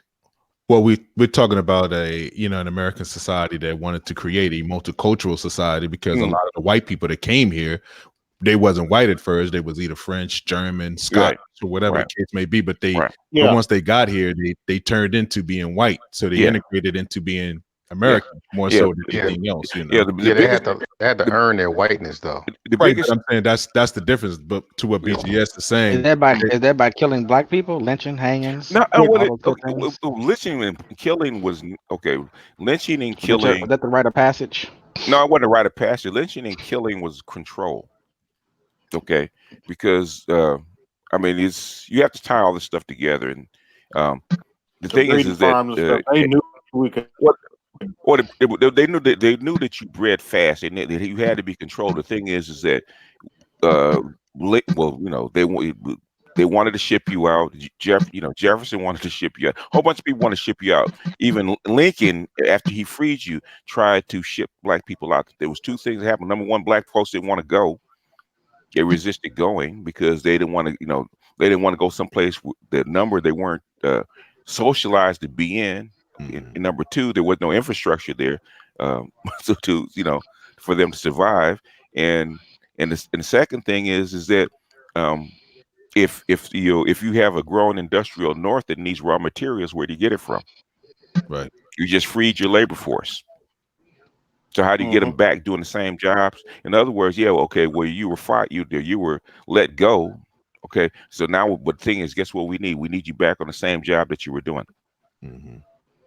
Which Instead of giving us the South is what they owed us when they kicked the Southerners out. Oh, really? You expect white people to be moral, huh? You expect people to be moral, including the African tribes that sold your black ass and shipped you over here. Okay. You expect human beings to be racism moral. is so wrong. We might as well just stop it now. I mean, Jesus Christ. Well, I didn't put the piece up. I didn't put the piece up here, but well, I actually did. I actually put it up in my community page where Nigeria said that to buy weapons and attack the other tribes, triangle trade was not just, there was into the triangle trade, right? They shipped out slaves. Okay, they got slave producers, raw materials in the South, in the Latin America. They get shipped to England where they process it and sell goods. In Europe, actually makes weapons and metals and all kind of stuff, ships it down to the continent so they can go attack their enemies and produce more slaves and ship by. It was a trade. It was a triangle trade. It was not a slave capture. It was a slave trade. They traded your ass. Okay. So all human beings are fucked up. We have to start admitting that, including black ones. Okay, they're all fucked up. And the thing is, they all have interests. You guys say, why would they do that? They did it for their own reasons at the time because they were making money, profit, and power. Hand over fist. Yeah, hand over fist. So you don't believe that people have a intricate personality towards different people, like certain groups of people, certain races have different instincts, so to speak. How some people believe that white people think a certain way. Yeah, they do. Okay. Yeah, they do have a different frequency. Yeah, because there's two things with human beings, right? It's with culture, right? Culture not only trains, but it also naturally selects, right? You select the people that you want in your society, or select the people that will live in your environment, right? So you're gonna what your environment is how your culture is going to develop, and the people that you're actually going to produce. So they are different, and culture is extremely sticky. I actually talked about that. I always ask the question: what is the oldest religious practice on the planet? Prostitution. No, I'm joking. That's what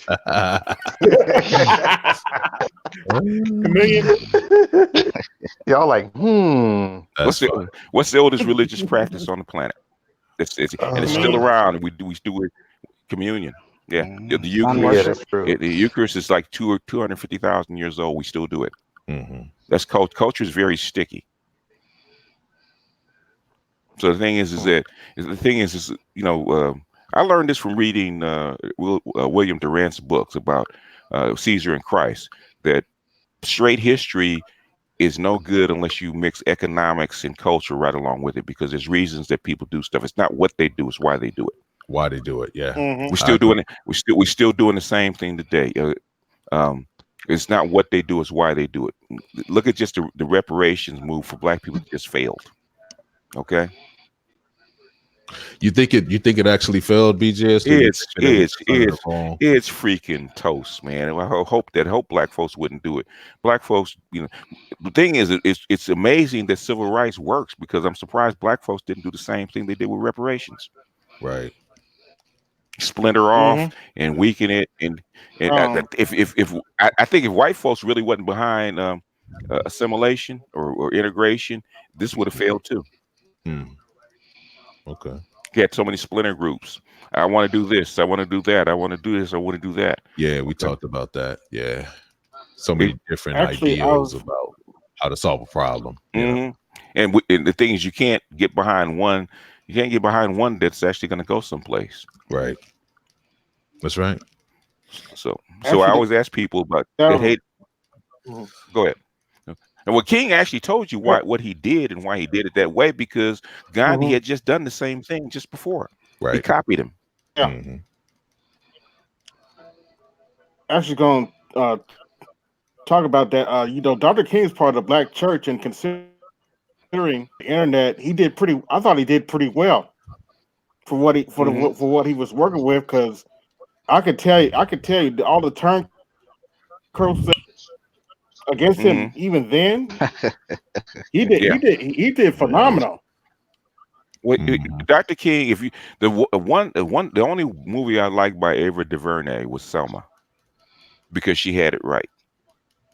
She had it right. She Ava DuVernay gave you so many keys in that movie that's ridiculous, and very few people caught it. Right. Right. Mm-hmm. Because Dr. King said we have this new medium called the television. It goes worldwide. Mhm. And I like she included Stokely Carmichael. A lot of people don't know that Stokely basically Hmm.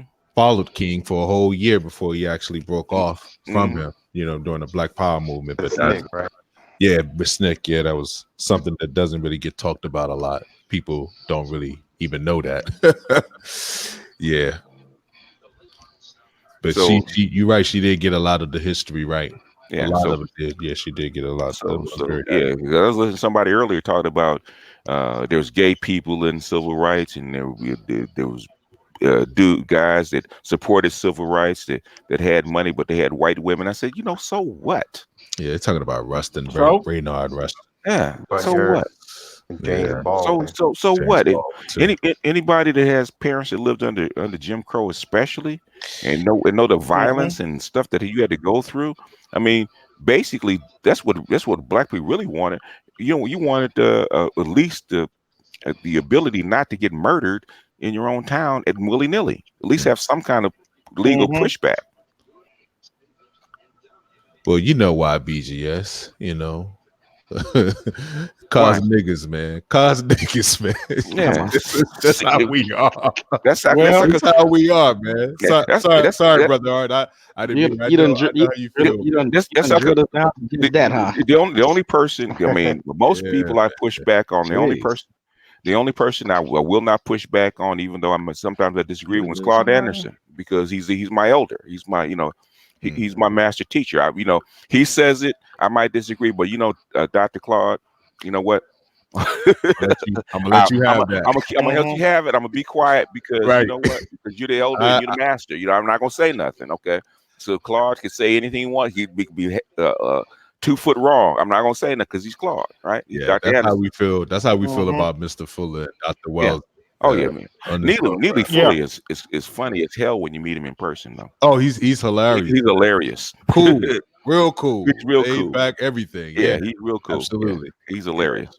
Very I've, intelligent, I've very met him smart, about 3 or 4 times. Yeah, extremely intelligent, extremely practical. That's what very practical, very yeah, logical. I knew very you would like logical. him. Yeah, Yeah, yeah. everything Oh, was absolutely. based Yeah. off just application. He And makes you he makes you uncomfortable. yeah, Really? very Why? much so. Why? Why? Hmm? He never did me, but I understood what he was saying. He was absolutely right. He never made me uncomfortable. But You know how he talks I've about been manhood and being a boy and all that, and the system yeah, of he racism and makes all that people type of stuff. really uncomfortable. You know that makes people uncomfortable because we got I am a a man. lot of I am a man. I'm in right, charge. Yeah. Do right, you feel like you in charge? yeah. He getting into the question lane. You know how that go. Oh yeah. Yeah. Yeah, yeah. Because people ask, well, Oh, okay. I don't believe in white supremacy. So Yeah, go there ask you go. Iran. Go ask Iran when they parked that aircraft carrier off their shore. Do they believe in white supremacy? Okay, Lord. ask them. Just the fact that you say you don't believe in it means that you do. It's Yeah, just one of those things, man. Mm-hmm. hey, I don't believe in white supremacy. All right, yeah, Yeah, uh, go Go go. tell China Indians that. No, put a rag on your head and run out with AK-47 and see if you believe in white supremacy. Right? right. Well, can See how anybody far you speak get. to? Could anybody speak to after the Civil War? Wouldn't you say that whites in the South was at their weakest point, and that blacks could have possibly taken some of the No, South? no, No. no. Yeah, can somebody speak to it? I'd get to Okay, know, but if you like understand, elaborate. do you understand what the Civil War was fought for? Go ahead, explain it. Civil War is fought to build a fucking railroad. And then where was the money to get it from the South? South had all the money, and Hmm. basically, why did South Carolina, who was basically the richest state in the South, why did they secede? Tariffs. Mm-hmm. He imposed a 20% tariff, and that every time they imposed a tariff, basically the South went into a recession. And they were tired of going into recession. They had just signed the 1828 tariff compromise, right? Oh yeah. And I and do it, know about it, that. it had signed it, right? It had promised not to raise tariffs over a certain point, right? The compromise tariffs are supposed to be, I think, like 4% or something like that. So they compromised that, right? And so states' rights came up in the 18, what was it? Not the 1810s or something like that, over tariffs. Or no, in the 18th century, in the 1790s, about tariffs, right? About the South paying tariffs and stuff like that. South disagreed with them. Okay, and there was an ongoing battle with tariffs. So there was a 1828. I think the tariffs of tariff. I forget the name of the tariffs of something. Uh, there was a famous name they gave. I can't remember what it was. But after 1828, they came to the 1828 compromise about tariffs, right? They agreed to it. And when Lincoln got it to president, he wanted to build a transcontinental railroad because you had Did you say just he was a railroad after the lawyer? he was a railroad lawyer. Lincoln was a railroad lawyer. Actually was. And they needed money to build a transcontinental railroad because after the Mexican American War and after Haitian War, basically the land in the United States doubled in size. So you needed to be able to go from one end of the country to the other instead of taking. Before the railroad, it took like months to get to the other side. Yeah, with horse and buggy. You got Hudson to get buggy or even a Mm-hmm. ship. You had to go because it was before the Panama Canal. You had to go all the way down to the tip of South America and come back up. right. Okay, to get to the other side. Okay, so they needed a transcontinental railroad to get to the other side, and basically at the time especially read quickly. There's only two ways to finance it. Okay, you either borrow from European bankers, okay, and live underneath that debt because they're going to get a piece of it, or you do Mm-hmm. what the Russians and the Chinese do. You take it from the peasants. You know, uh, millions of peasants died to build the Russian railroad. Millions of peasants starved to build the Chinese railroad. So Lincoln decided to take it from the South because that's where the money was. So I think he raised the tariffs like fivefold, and and basically South Carolina said, if you raise the tariffs, we're gonna split. We're gonna secede as is our right to secede. And Lincoln said, if you don't pay the tariffs, I'm gonna send troops down there to collect it. Mm-hmm. And that's where you got the firing on Fort Sumter. and that's where the Civil War started. And what did Lincoln said his Civil War is about? It was about preserving the Union, to Yeah, keep the Southern states from seceding. But my thing is that okay, if they refuse to pay the tariffs, shouldn't they have just kept the merchandise? Kept the merchandise. Well, kept because basically you're gonna have to. It's like a tax. You're Yeah, gonna but have to pay that. yeah, but thing is that the you have a growing industrial north, but the thing is the where all the technology is in Europe. Because the buyer had to pay it, but not the seller. Correct. Uh, yeah, So wouldn't it? Well, I don't know. I mean, I'm looking at all the different things that they had to okay, pay in yeah. order to get it over, right? So it's almost like an If insurance policy or so. if you're exporting your goods to Europe for cheap, like tobacco, cotton, sugar, Hmm. rice, all that kind of stuff, for Hmm. cheap to Europe, and Europe is giving you back goods, goods in exchange. Okay, Hmm. that's getting taxed at 20%. So basically, what's going to happen to your profit when Mm. you do a bilateral trade with Europe? hmm Basically, you're getting hit. Basically, if your profit margin is 5, maybe even 10%, which is pretty good, if you get hit with 20% tariffs, you're losing 10% on every sale. Mm. So Just like you're doing right now, which with Trump's tariffs, Uh, it's killing the industry. Yeah, it's killing people here that have to sell, because your manufacturing base is in China. So even to do any kind of trade, every time you take money out and you try to sell it, you have to mark up that shit up 25% because it's 25% tariff. It's killing the industry. hmm and But that's the and reason we that it started. And the only reason he freed the slaves is because he wanted to uh, gut the fighting ability of the South. And he said that. He said that if I could, to preserve the Union, if I could preserve the Union without freeing the slaves, I would do it. Mhm.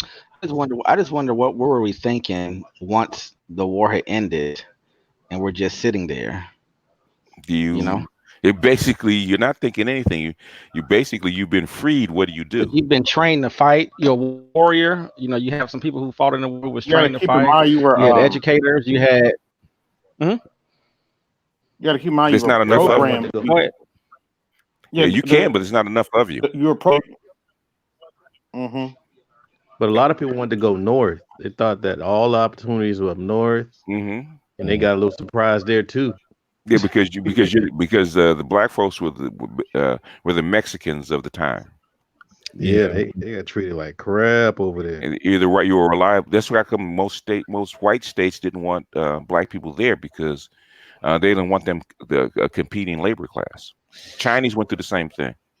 Yeah, once Lincoln hmm had to be removed from the scene, and then Hmm. Andrew Johnson came back to kind of restore the financial Or financial restitution of the South. Hmm. Hmm. He was a blatant, southern Hmm. racist. Yeah, Hmm. Mhm. yeah. That So even though the he South lost the war, they didn't really lose the war in a sense. no, It he was did a not, cash. It was a cash. It was a because cash grab. Andrew Johnson succeeded. Okay. He forgave the South. Okay. So what he was talking about with the tariffs, that is true. Hmm. They got the railroad, but then they didn't. The taxes was not as heavy, and then he basically restored their financial institutions, and then basically gave them the sharecropping Hmm. Reparation, restoration. Yeah, Oh, so he gave the South back to the the back to the slave white owners. They had back to if the you white if, soldiers if, that lost during the Civil if you're War. gonna be, Craig Hewlett told me this, right? He said if you want to be an analyst, you got to put yourself in the other person's seat.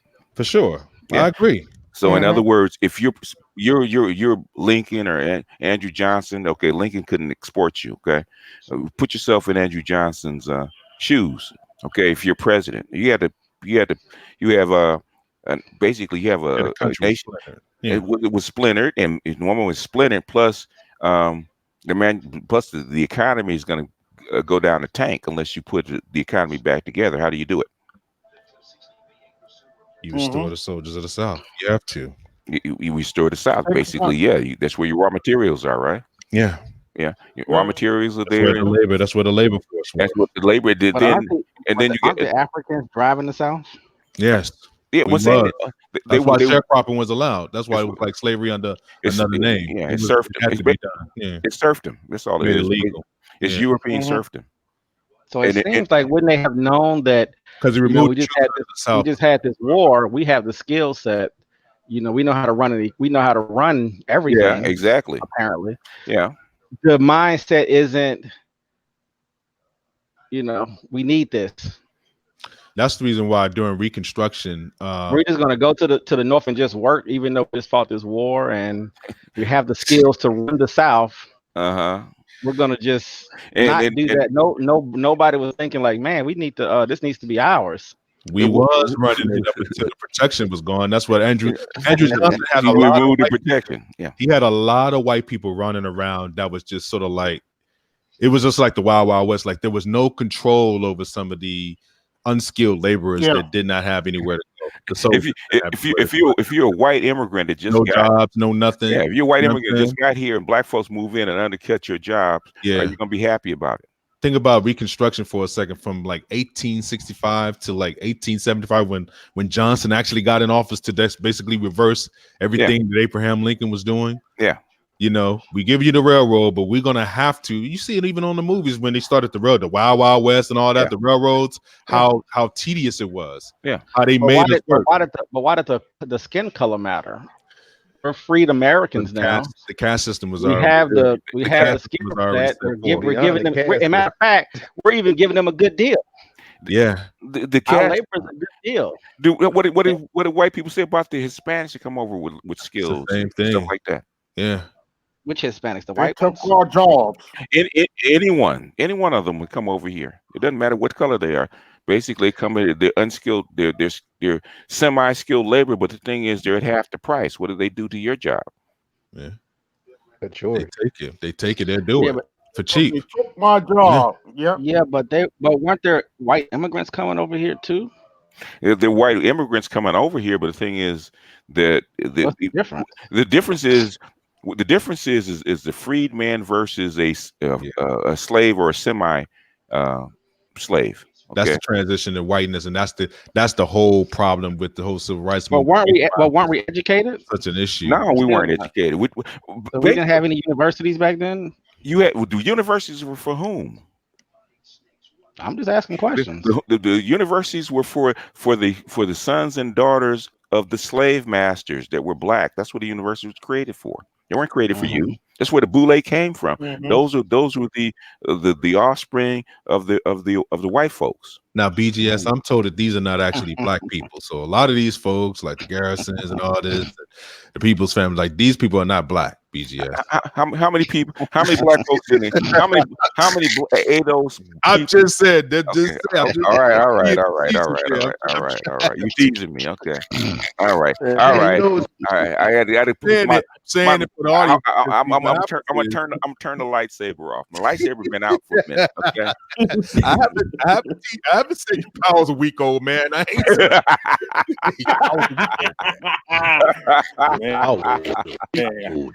Man, I've been on the video just to hear that your power's a week old, man. Hey, you know what? I was teasing Crew because Crew said something about the gynocracy, and so I said I put in a comment on this. Man, I said, Crew, I already took your head. He said, I'm not messing with you. I didn't say your name. Yeah, what's up with you and Crew, man? Why y'all beefing like that? We ain't beef. Well, no, he got a battery in his back, man. That's all. We ain't really beefing. He's expressing himself. Yeah. He was on the B1's panel talking about how he's going to how it'd be okay for him to date white women. Or was he? Everybody got quiet. Was he trolling or was he for real? I don't. He was. You know how he is. He tried to convince you and try to get you to see his way. And I wasn't around. You know, I wasn't on the panel. I was just listening. And I didn't listen long enough, but I knew how it might turn out. Hopefully, he backed down a little bit because they probably would have attacked him. I don't know. Oh man. He said, but he He said, "I'm out here in where is he said North Dakota or something." Yeah, North yeah, Dakota, he's in North Fargo. Yeah, He's in Fargo. Dakota, middle. Yeah, he yeah, like he one was. percent black. I might 95% send him a white. message about that. Yeah, But that's I'm like, dude, you don't go over I'm there and not just. You surprised got to know though. where you go. He can't be going places and just doing stuff when he know that people just not going to be okay for that. That's in their home, you know. Yeah, So that was deep. yeah. Maybe he'll do something different somewhere else. so. All right, what is your feelings about MLK? All right, how do you feel about him? Records 1999. Yeah, Oh. I had all different transitions of thought Mhm. going through college Yeah, because during the whole thing about conscious hip hop, MLK wasn't that favored at the time. Everybody was all about Malcolm, so everybody trying to use the whole comparison thing. hmm Hmm. But when you start reading a few books, and we didn't have a lot of footage like they have on YouTube, yeah, but you started understanding. I mean, how he was he was still learning as he went along, but the main thing that he did well with was the younger people in the movement. A lot of the people that were in their teens and their early 20s were the ones that were the go-getters, and he hmm had a lot of Yeah. opposition for the people that were ahead. And at the same time, even just at his level, you had a lot of people that really hated the hell out of him, man, with the white, whatever it was. But they always, when they put the footage around there, they always put a little frame around them, 5 white people in the group. And he said, yeah, they were there too. But I think overall, what really got me was when he started spending time in Chicago, yeah, and then he met with Elijah Muhammad as well. You can tell he was Hmm. going like further in another direction. And I mean, he had a lot of things, and that's the thing where people get taken out is that when you have a lot of things going that could be able to change the world per se, then all they got to do is take you out. Then people just come up with all kinds of conspiracies, but you never solve the mystery of what happened. mm, So we still hearing all kinds of stuff about who killed him and who was a part of it. They talking about Jesse, they talking about Abernathy, they talking about Hosea, you know, and I'm like, damn. Sharpton. But overall, I think it's Sharpton. nah, I Sharpton's don't too think young, Sharpton man. was what in his teens, wasn't Yeah, he? Yeah, yeah, he but wasn't around during that and time. plus he was in the Carolinas. But the thing that I'm like I don't want to be too long winded, Take your time. Go ahead. but the but the thing that got me is that people kept trying to make him out to be a sellout, a coon, and all that kind of stuff. But hell, man, it was like this dude did what was necessary to get the job done, you know. Hmm. And still to this day, people are still trying to tarnish his name and even trying to put some other stuff as far as did you hear about that? They're trying to put flyers and stuff, make him look like party stuff, like booty shaking from King's Yeah, Day, and they have his that's face there crazy. with some cold Yeah, chains, Nah, I haven't seen guns. that. So Wow. I was Really? gonna post so some of we that, but we're I mean, so people are still trying to diminish his legacy, and Hmm. I don't know, man. That's why I always kind of poke at people like BMT when they keep talking about racism and all that kind of stuff. I'm like, dude, oh, he's right here. Huh. No, I'm joking, but I'm trying to poke at people because I hope they heard me. But keep going. yeah, yeah. Oh, I'm so surprised. This is like you know we have to be able to honor these people, man. We have to Yeah. honor them. It wasn't like they just woke up in the morning and said, "I had a dream." Right. They put in some work, man. They took some beatings. People got killed, and all kinds of stuff. And people Right. just, anyhow, I'll leave it to y'all. All right, man. The floor open. You keep talking if you want, man. Let it out. Hey, what's going on, Yeah, guys? What's going I on? feel a certain way though. I Yeah. feel a certain way about. I mean, I don't like grip my teeth too hard, but Uh huh. I just like, man, when you got people before you that put in some work that you weren't able to do, It's like you got to sit back and take notes and ask questions instead of telling them about what they did right and what they did wrong. You can't really erase, or you can't even change what would happen back then.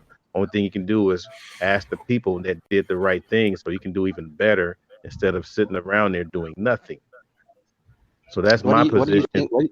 What do It's you think usually was the trigger though? The for the vitriol. What do you think was triggering people? because they believe that black people should be further along in this racist country than they already are, and they need somebody to blame.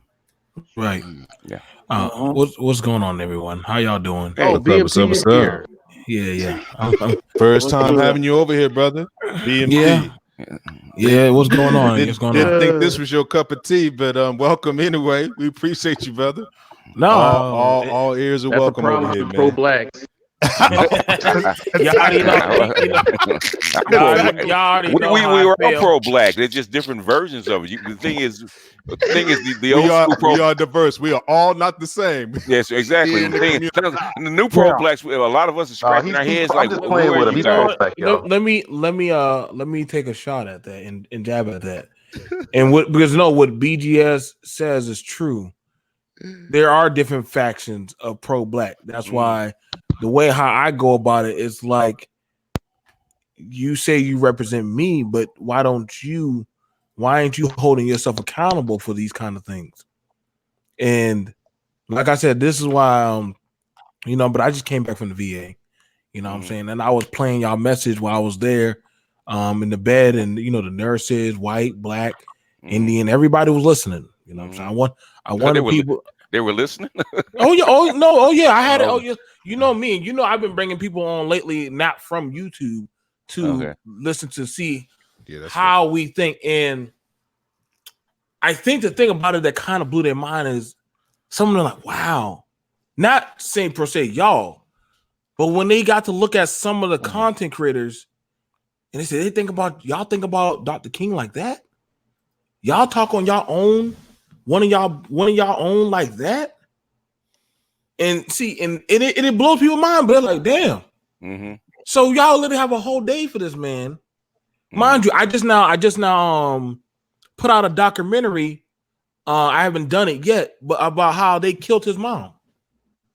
You know what I'm saying? You don't know what drives a man to keep right. And see, and you don't know what drives a man to keep going after they done beat you, shot at your wife and your kids. Trauma. You do all kind of stuff to you, kill your parents and stuff, and yet people of his own ilk find a need that say that they're for the people to talk down on a man that dealt with way more shit than they will ever can deal with. And you see, that's when I get my vitriol for these type of Negroes, because I'm like, you ain't do jack shit of a fraction of a hair close to what that man did. You see, I didn't so much watch. See, my granddaddy them, they actually had the old recording projectors and stuff because they wanted to show the church. And so I actually was watching the actual. So I was actually watching the videotapes of a man getting chewed up by a German Shepherd. I watched y'all. I'm not sure if people actually know what a water hose actually does to a doggone 19-year-old girl's flesh. And so these people that we say, well, he sold us out. It takes a lot of courage to go out there and know that I'm going to get my ass whooped for nothing.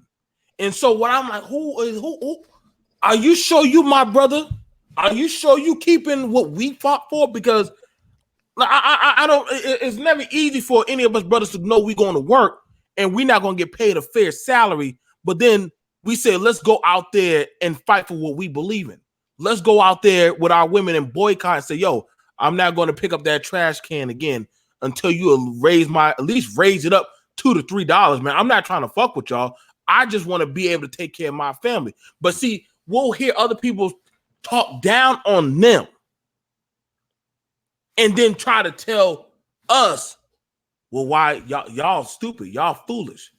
But I'm like, hold up, I'm not going to go take for granted the people who didn't get to vote, who got shot down, got put in a paddy wagon, and you never heard from them again. I'm not going to talk down on those people because you wasn't with them. You wasn't riding with them. I can go look at my great granddaddy. He's missing an eye, but somebody went behind his head and bashed his eye out. You think he could go to the police and tell anybody? So I don't take for granted the experiences of some of the older men that grew up in that era that are still alive. And I would never show them some of this content, but they would like say, like, damn, I got my ass whooped and this little Negro ain't do jack shit, is spewing on me. But Nigga, get your ass out there and do some work. I want you to stay right there, though, BMT, because a lot of times when we talk about the trauma that we experience or that we see, the scars of our elders, whether it's a finger cut off, an eye missing, a scar here and there, and you know that there was some kind of trauma or abuse done to your elder that they never really want to actually talk about, but you can just see the residual effect that it will have on how he raised your parents and then how your parents raised you. It's something that's interconnected. And I think that that's the reason why I don't understand the disconnect with BGS. See, because I understand you don't have to agree with everything that somebody says, right? But for us to not be able to actually come together, see the work, see that somebody is basically trying to move forward as a group. We say that we are Black people. We say that we love Black folks. And that's the reason why we titled the program the way we did, you know, Failing King. You know what I'm saying? The reason why I think that the damage is already done. You know, I have a black pill view of the Black community. I think that it's done. I think it's over. I think that it's a situation where there's too much damage that has been done. I'm not saying that you should give up, you stop the fight. I'm not saying that, but as a realist, as somebody that just what you're saying, there's some irreconcilable differences between us, right? That we can't get through.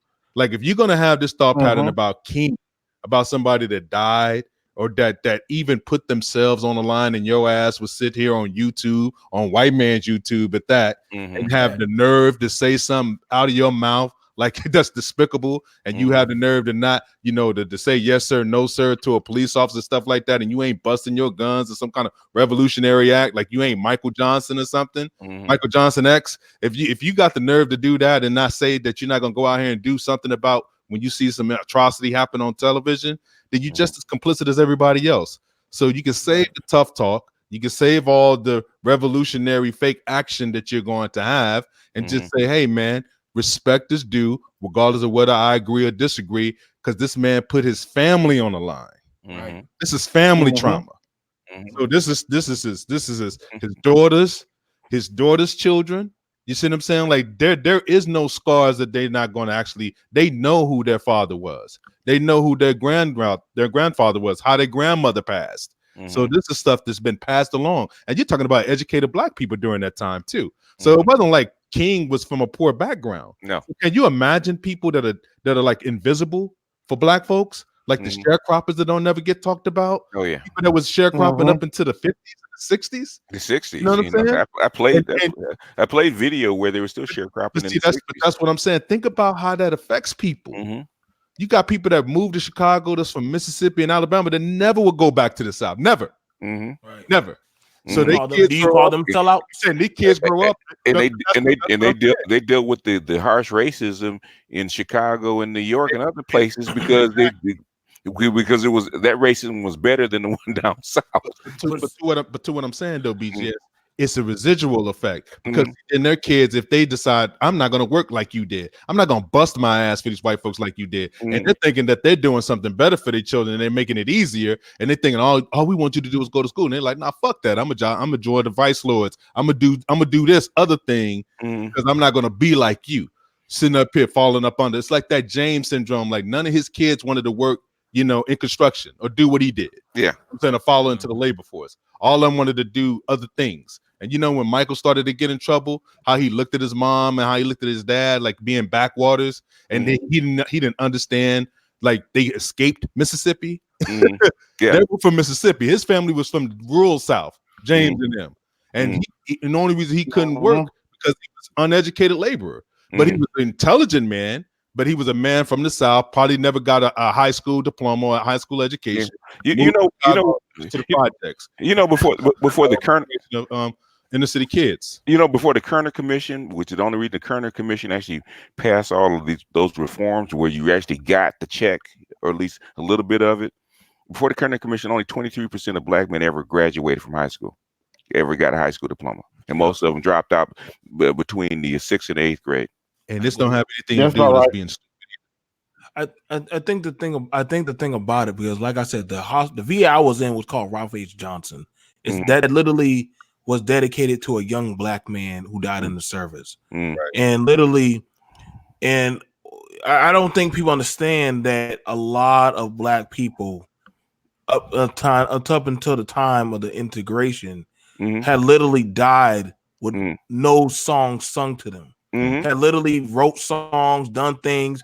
Airmen, military, doctors, a lot of people were getting their ass whooped. And it pisses me off that because you might see somebody today say, "Yo, man, I moved my son BGS out of that area so that way he would have a fighting chance." It's pretty much it's the Moses syndrome. You move your kids out of the area where they don't have 0% chance, and you move them to at least about a 10 to 15% chance of success, and then they get shitted on and they get shamed. Like, wow, you ran out. Like, motherfucker, this was what we fought for. Right. I fought. They the coward. They the coward. That's what's so crazy about it. They the coward, right? I get called. You calling me the coward because I fought out of the pig pen, and I'm actually out there having to mind you. Now that you out in the open, see, it's one thing when you're around your own; they don't look at you as hard. But when you actually out there and you like, oh, you speak well, so now all eyes on you when you're in that office. All eyes let you fuck up one time, you know they're gonna come down you. So you can't afford to fuck up. Your kids can't afford to fuck up. So, but you're saying, oh, you're white. You ain't one of us. And I'm like, I don't get you, motherfuckers. You think you will be happy seeing a brother who can articulate and read. You think you'll be happy you see a sister who literally is walking up there and giving a speech in front of white people saying, yo, I just now made a study so that we can help our skin and keep us with skin cancer. Oh my God, she thinks she's a white bitch. No, brother. She's literally trying to open the door for somebody else. He's trying to make sure that the next man coming through, but we keep on shaming these blacks. And then we're saying, so what you gonna do for us now, nigga? You just talk shit about me all through social media. Why should I come to you now? I mean, I'm not trying to go on a rant, but this shit right here, it's crazy. Fuck, man. And we want to call them my people. I ain't got listen, man. I got no odds to get my people, but damn it, sometimes I just don't know. You spit poison in my face, and then you try to fuck me over. What kind of Moses shit is this? I'm not going back to Egypt for y'all niggas. Y'all find your way out. No. If I had a time machine, I would go right back to Dr. King and say, brother, I gotta show you what they about to do to your name. Man. I love you. I'm sorry. Oh no, I wouldn't even want to make him just. I mean, as depressed as he was towards the end of it, man. Why do it? Why do it? Because he did go through depression. He did go through depression. Oh my God! Because most of the black people, even at the time, didn't want him to do what he was doing, but he knew he had to do it. Yeah. It's a shame. It's truly a shame because when you hear black people speak, and I know that they think that they're doing the right thing, and that's what makes it even more. That makes it even more disturbing to me. It's just like, damn, man. It's like you don't get it, do you? It's almost like in the Mac, like when he's pimping and he's trying to explain pimping to his brother, and his brother is like, he's looking at him, and it's like, this is in the 70s. This is before we was born. You know what? See, DC. What trips me out is the same person that will spit on his name, right? Spit on the civil rights. If he gets stopped and jacked up by a cop and thrown on the ground, guess what he's gonna say? I got civil rights. Okay, I got to be treated like a person. Really? Oh boy! I thought you wanted the way it used to be. It's back then the cops could beat the shit out of you or kill you, and not even. Yeah, the first ones that nothing. The first one to actually put a white person on blast for calling him a nigga on Facebook. But you want to go back to the way it was, really? Or you want everybody to see your so-called mistreatment? Boy, you wouldn't be here on YouTube that long. I tell you right now, they would listen. They would, As I'm saying, y'all just don't know, man. Like that, it wasn't the thing. Bad about it was I felt embarrassed the way how other people who were not black were getting more angrier, and they literally said, "Mr. Johnson, could you please turn that off?" And I'm like, wait, why is this goddamn Hispanic woman mad? She's like, how can y'all talk about that man like that? Didn't he die? Like y'all don't got no respect. And this woman as a spit. Y'all get mad at people that killed for you. Yeah. Make that make sense to me. Because the Latinos know that they rode the backs of the civil rights movement to get where they got. They know. Yeah. That's why they that's why Martin Luther King is right next to Cesar Chavez.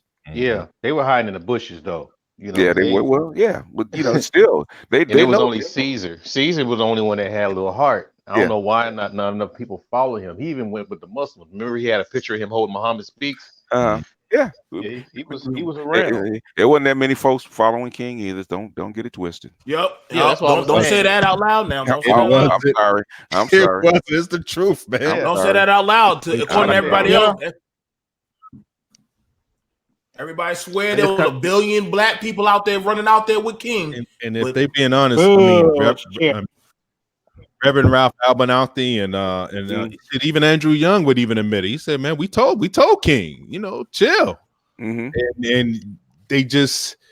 they knew when he started to isolate himself, and then he started to just see that, damn, this is not black people. We're just, man, this is we're fucked up. We're not ready for this. Yeah, we're messed up.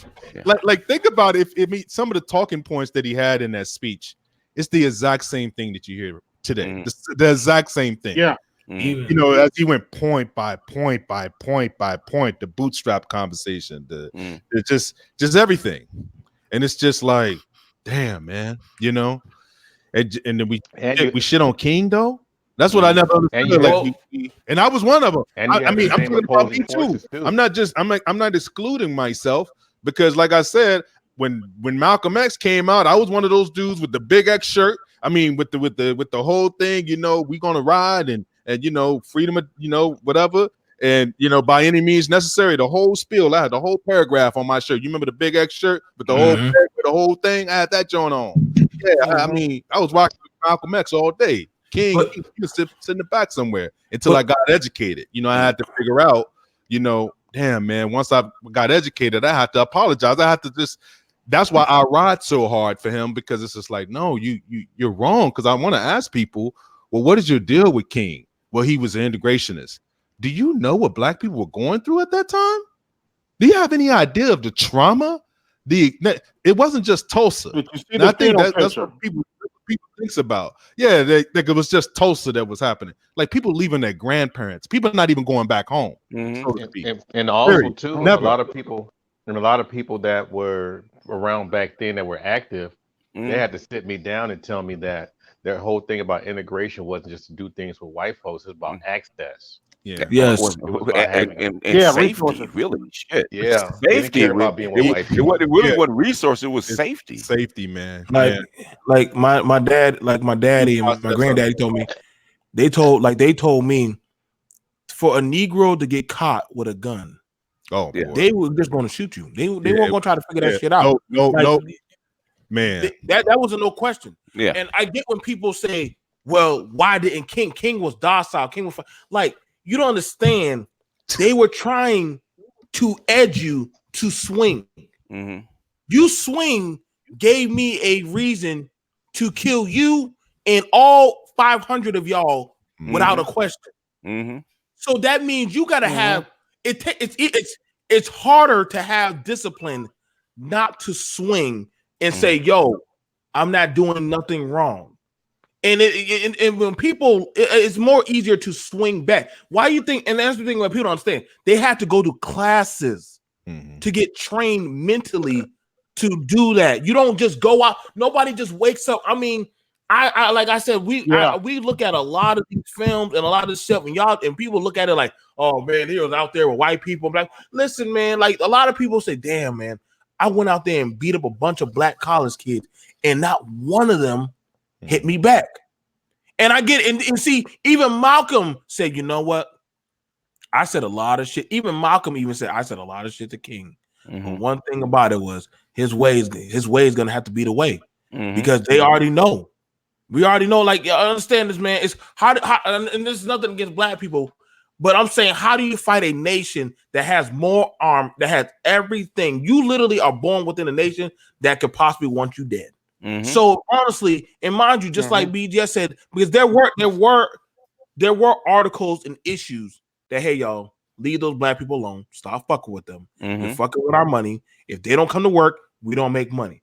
Literally, there are a lot of articles out there. There were different systems in the South in different areas. They were like, fuck that. We're not doing what you're saying. Fuck that. We don't want to give up the black codes. We don't want to follow against these union shit. They did not care. So they were doing their own shit. And King was like, yo, I have to try. If I don't try, my kids will die without anybody giving a fuck. Hello, Mississippi burning. A lot of shit doesn't happen. Y'all know how many girls, you know how many black girls are raped and thrown in the ditch? Yeah. Like, and this is why are the black. Well, I mean, BMT, that the untold secret about all the black men that got disappeared and were never found. Bro, majority of them went to a goddamn either the chain gang or the prison, and it's not like you could go down there. You know what I'm saying? Because I'm telling you, hey, y'all want to know what STDs and how they found out about diseases for? Hey, thank you, black man, but they'll throw them right in there and test it right on them, and that's documented shit. So that's why I'm like, yo, man, like, and that's why I said, when y'all be having educated brothers say, yo, man, y'all spitting on some of the men that literally laid the bedrock towards some of y'all to talk the shit you're talking. That's why it's like, I got no angst. And yes, I know I go hard at pro-blacks, but I'm like, yo, bro, you spitting at the bedrock of your forefathers that got the ass. And it's more resonates with me. But when I go to the doctor, I see the black faces of Tuskegee Airmen, Marines, and different black men. I'm like, damn, what'd you find out? Oh, yeah, we left him in Korea 40 years ago. Wait, why didn't you ever go back from him? Well, around that time, he was just a Negro. So you waited 40 years after this man was dead to go get his corpse? Any time that they're still finding unmarked graves, I think there was one in Texas, and they did, to know about the one that was up on Wall Street up in New York, of just old slave graves where they have all these dead bodies that they found. I think they did. There was recently, maybe like 2 years ago, I think it was in Texas, if I'm not mistaken. Do you guys remember that? Yeah. Like a lot of dead bodies that they found just recently, unmarked graves, bodies on top of bodies where people were basically working themselves, where they bone was detached and stuff like that. I mean, when you're talking about trauma like that, I mean, this is stuff that it reverberates. These people have children, the people that they have kids by, these people live on, and then they basically, it gets passed on, even if the story is not told. You know that the residual effect of what happened to your particular family members is still within you. It's funny because they always talk about Black Wall Street in Tulsa, right? And come to find out, a couple of weeks ago, they're still digging up bodies. From Tulsa, from Black Wall Street. 100 years later, they're still digging up bodies. Yeah. That's the reason why I think they don't even want to renovate over there, because they're saying that they're afraid that they may actually have to add to the count. Because they keep adding to the count of people that's so-called murdered. I think it was at 300. Now it's maybe like at 500 now. That they have to keep adding on, that they got actual proof that there's more people that's been killed. But really, they said it was like close to 3,000 people. Which and basically, you talk about a population of Tulsa that had like 8,000 black people. So if you're killing damn near half of them, what does that mean? Okay, I mean, Tulsa is one of the reasons why you do have civil rights, not the reason that against it. Right. I think that's why when one time it came up, Dr. King was a warrior. And I said, don't say that. Dr. King was a peaceful man. When you start putting him in like as he was a warrior fighting, yes, he had his own way of how he conducted battle. When you start saying, yeah, he kept people from revolt. Listen, man, half y'all motherfuckers weren't even going out there to do shit. You get shot, and then after y'all go right back to work. At least he knew he went out there for something. And this is like I said, man, like y'all gotta understand, man. We took a lot of fucking L's back then. And like I said, man, like when it comes to this shit right here, and I'm not calling out anybody, but some of y'all content creators, do me a favor and take that shit down about the stuff y'all say about. But see, when y'all say that kind of stuff about your own people in front of other nationalities, you give them full grounds to talk shit about you. They think if you don't give a fuck, guess what? I can talk shit about you, and ain't shit you can say. Well, why Why do you think that they feel that way? Why do you think that they feel like they're doing the right thing by putting it up and by sharing that kind of vitriol? Why do you think there's a disconnect between them and what we're saying here? The reason why we may have a respect for King, even if we don't agree with everything, because they're shame. It's not shame. I think shame got a lot to do with it, BJ. Every time I talk to them, they believe in something that didn't exist. They believe that before King came around, we were good. We were living in like Mayberry. Yeah. Okay. If the whole society was Mayberry, too. We had our own businesses and we were doing well. We were employing all black people and all kind of stuff. So that's what they believe. Right. That's what they've been fed. Yeah, because the reason why I say that they were ashamed is because they got. Remember, we have this whole melting pot where we listen to everybody else's ancient, societies and success, and so they only thing they feel they have to contribute is the I Have a Dream and Amalgam and all of our leaders being killed, stuff like that. So they're trying to wipe that stuff away. They're trying to diminish that whole struggle. They're trying to even diminish the slavery experience, and so they can align themselves with their non-black affiliates. Okay. And I peeked them out, and I'm like, no, you can't just wipe that out just because you have some friends, that don't look like us. You got to call things what they are and do your research. So in other words, they want to integrate, but they don't want to integrate. What that don't get that. But they want to integrate, but they want to wipe away their identity because that's what that is. No, and I feel you. I get you with that. And see, I call it like this. It was like I said, I sometimes I listen to David Carroll and different other people, and like I said, but then also I'm like, yo, what I'm saying? I know you about to get at, be just hush. No. I'm not But then when I hear some of the stuff, and I'm like, you know what, man, you off code, and I gotta call it like I see it because you have a conscience about a conscience that your grandparents or your folks didn't go out and do the work. So y'all are told because see, so long, and I look at it as a classism type of shit. Just hear me out when I say this. See, so long as we were together, you were on top. You got to call the shots. But now that the doors are open up and I don't have to deal with your bullshit, and I can call you out and say, yo, man, like this is not the way.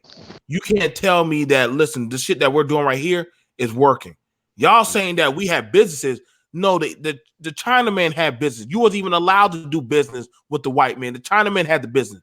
That's why they made more money off of you. Everybody can make money off of the black man. The black man, and literally they said, if you want to make money, sell it to the Negro. Why would they literally make a documentary about you, but then you don't got no documentary about you selling to anybody else? Yeah, I remember as a little kid, when the little corner stores, you couldn't go to the white stores, and they would charge you double the price for lesser quality. My grandma told me you were not allowed to come in the store to buy penny candy. Yep, you had to come to the back. You had to come to the back, stand at the door, and literally tell them what you want. And it's not like you could argue about the price, but you couldn't see what the price actually was. So what literally was a penny candy, you were paying doggone 3 cents for it. Yep. And you had to share that with your friends. Yep. Now, when somebody sees that and they say, yo, I'm tired of my kids getting treated like this. And see, you were fine and you accepted the narrative. See, that's why so many people say, nah, man, we were good. We were having fun. But that's we when were America was great. Oh, that's when America the MAGA hats. Now, and you see the thing about it is, now, to be fair, y'all ain't never saw me put that shit on, but I'm like, hold the hell up now. I'm just keeping I know, it real. I know you're right about that. And I'm like, listen, y'all talking about, because see, in the same sense, careful, BMT. Careful, brother. I can he's warm. Let him cook, man. No, because see, I've already gone against my conservative brothers about that shit. Because when they be wearing a MAGA hat, I'm like, Negro, tell me when was a good time for you. You can't say America was great. Well, back then when we were families, Negro, at one time they could come drag your ass at the house at nighttime. When was that a good time for you? When was that a good time that they could doggone beat your son for walking or looking at a goddamn in front of you?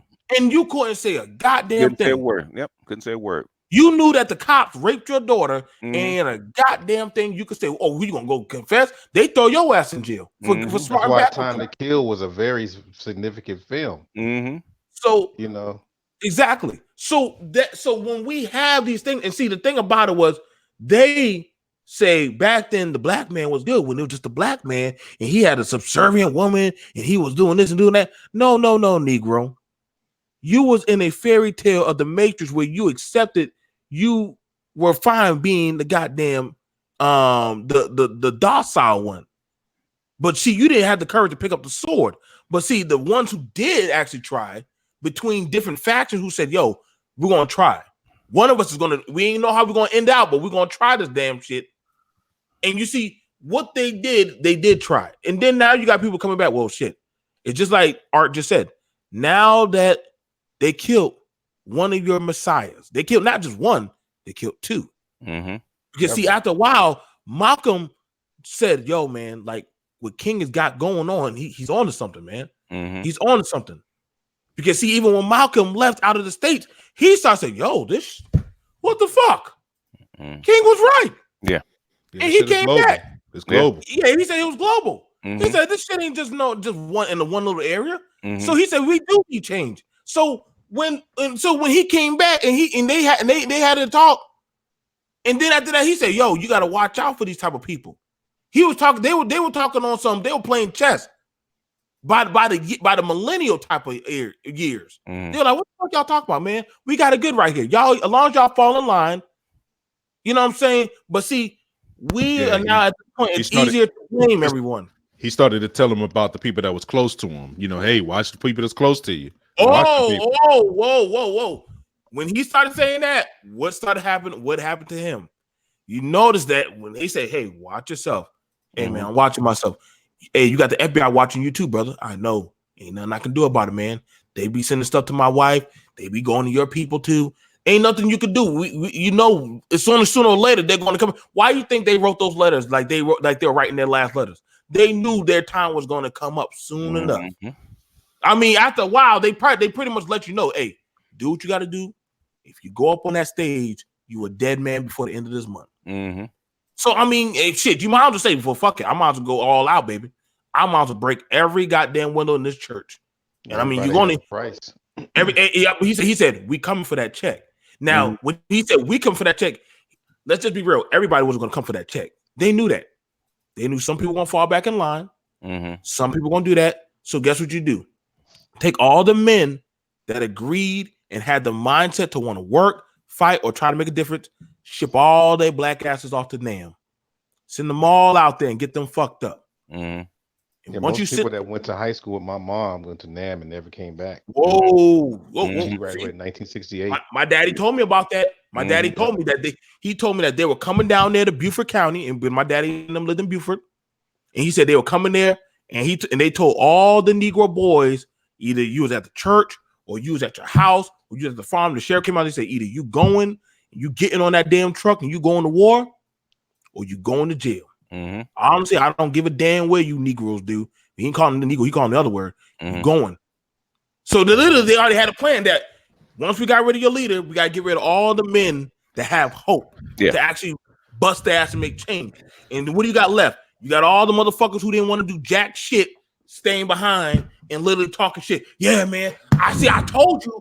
See, they made all that shit up because all the men who actually put up the fight, they took all the army and put them out there. That's why I had that boomer. That's why I had that boomer conversation, man, because a lot of the potential leaders were sent to war and never came back. And then you had the other people that had that drug epidemic. I mean, you had all kinds of things happening to where every facet of the walks of life of a black man, even at that time, you had, you were still lucky to be alive. So, and then at the same time, while they're standing here living, it's like people spit on their existence. Not understanding that hell, they went through this stuff. They didn't know, they didn't know me, but the fact that they existed before me made it possible for me to do the things I do. So that's the thing that because I'm understanding all the different things that they have to do. And then me being a Gen Xer that's growing up from that and being a recipient, I mean, imagine if they just done nothing at all. That's the thing. Because see, people talk like they've done nothing at all. Mm-hmm. But I'm like, man, the fact that they have done something. My whole thing is that you had to get into the arts, you had to get into music, you had to get into politics, you had to do all of these things in a way to where it was different from the norm. And this is the stuff that put us on the map. But the thing is that people like to just try, like I said, people try to diminish all these things and wipe the slate clean so they can be accepted in some other type of society, Now, which is sad. but I would ask you this: if you did all that, if you brothers did all that shit, Ben, you survived the civil, you survived Jim Crow as a baby. Then after that, as a teenager, you get shipped off to NAM before you even holistically even make it to 11th grade or 12th grade. So all y'all men get sit out there. You watch most of your friends and people in your county die. Mm-hmm. Then you make it back, and when you need some type of help, they tell you you're not allowed or even fit enough to even enter in the VA, which was supposed to be given to you. Mm-hmm. But now, by this time, you old, Mm-hmm. you tired out, And on drugs too. and yeah, and the only time you can deal with, but mind you, I'm telling you right now, I did coke to deal with my doggone traumatic brain injury. Yeah, a lot of the stories had the You know what I'm same saying? thing. So I can't even shake out my daddy, but I said, daddy, when my dad literally said, son, you lock yourself in that bathroom and you need to sweat it out. He said, I know what you're going through. You got to fight them devils. It's okay to face the pain, because my dad, he went through that when he came from NAM. He didn't get the psychological help. He didn't get the treatment for his legs and his knee and his back, getting shot and blown up. Some people don't get that help, so they find drugs, pharmaceutical shit to deal with the pain. But they knew, well, guess what? Y'all, those doctors won't help you, but we got the drugs that'll take away the pain, or you want to be able to sleep at night, or you want to forget this shit. Hey, take this shit right here, brother. You'll feel better. So guess what? They get you fucked up. Now, if you detox from all that, all you four brothers are old now. Now they're saying, well, what? Bored out. Wow. Okay. I didn't get to ask that question. Oh, he's still talking? Yeah. I'm just saying, you survived all that shit, and now you're being told, well, what are you old people gonna do for us? Y'all didn't do shit, but you survived. But you survived all that shit, and now you old, and you're like, man, can you just let me die in peace, please? Let me just die. Just let me get that, please. After that, I mean, damn, I don't even ask my daddy, what you do for me? I couldn't fix my lip. I think the part that really hurt us, man, really hurt us, is that we didn't take history seriously. We really didn't take it seriously. I think we had that whole wave when it was in hip hop and everything. But after that, we had a long stretch of really just not talking about anything that made us who we were. Yeah, they basically whitewashed it. Yeah, and this is the result right now. I mean, think about the whole trap rap and all that. There had to be, there had to be an opening. So the opening was, well, you're not putting anything that's relevant on your existence. So we're gonna throw in every type of thing that will really tear you down as a person. And this is where we are. We're not really. And now we throw in the history. Oh man, what's this all about, man? I don't feel like hearing all this kind of stuff. Cardi B is the truth. Cardi B is the truth. I mean, let me get my lean and all this kind of stuff. I'm sitting there like, damn. So, I mean, do you think this is permanent? I'm curious. It is well. It's not. It's not going to be permanent because it's going to change so fast, and millennials and Z's have no idea what they're getting ready to walk into. They have no clue, but they're getting ready to find out real quick. So it's going to be like Lucy in the Chocolate Factory. Yeah. I don't think some people know what we're talking about. They have no idea what they're getting ready to walk into. The thing is, they're going to find out. And the thing is, I used to feel sorry for them, but I don't feel sorry for them no more. You'll find out. You don't have no respect. Guess what? You're gonna find out. Yeah, because I'm watching this because I don't think Xers gave boomers and the silent generation that much disrespect like we see today. No, not even wasn't close. allowed to. even a guy, an older man, was really disrespecting me in the barber shop, but I still called him sir and explained myself. And I was in my 30s. I just, like I said, man, I bite my tongue. I know sometimes I come off certain ways on certain panels or certain ways, but I say what I say, and I always ask them. I say, "Well, shit, then put in the work, damn it." Then you go put in the work. You go build a goddamn family of your own, and show me how it's done. And when I say that, oh man, I can't do that. I can't. Then shut your ass the fuck up, man. If you ain't gonna do it, and then listen, man, we are y'all don't understand. Our population of black people, we're decreasing. We ain't increasing, Negro. We ain't. Time is decreasing too. We're flat. Yeah. You can see the stats when they fell into the same trap as everybody else. Exactly. We ain't y'all. I mean, it ain't getting good. It ain't good right now, man. Shit, they don't even talk about us in politics anymore. Like that shit. Like they're like, man, we don't know how long we're gonna have these people anymore. They about to be like the Aborigines. They about to be extinct. Like so we gotta be realistic, man. Like, yo, nowadays that's why I don't have no problem telling black men, listen, man. Before we talking about building the community, build your micro community in your home and be the example. So that way a man or a young child or anybody outside the home said, you know what? I saw the blueprint through art. I saw the blueprint through all these brothers out here. I mean, like I said, I didn't always have my dad. I had the barbershop man. I had the brother who was a coach. I had the man, like different black men who were doing their side of their work were like little pieces of the puzzle to what I needed to know to be a black man. But then when I see black men say, fuck all you niggas, fuck you kids and all that shit, I'm like, well, damn. Good luck, little Timmy, because shit, ain't no map for you now, Negro. You're on your own. Grab a match and walk in the dark. One of the questions I didn't get to ask the boomers. It was about black male leadership. I believe all kinds of leaders were coming about, like at least by but it seemed like it kind of diminished in the mid 70s. What happened? Where did they go? What do you mean? You're talking about they just weren't out front? Because most of them were like more into politics rather than being grassroots. It's like 2001, man. After 9/11, you had a purge. Okay, they start picking you rounding your asses up. They start persecuting you. It's a purge.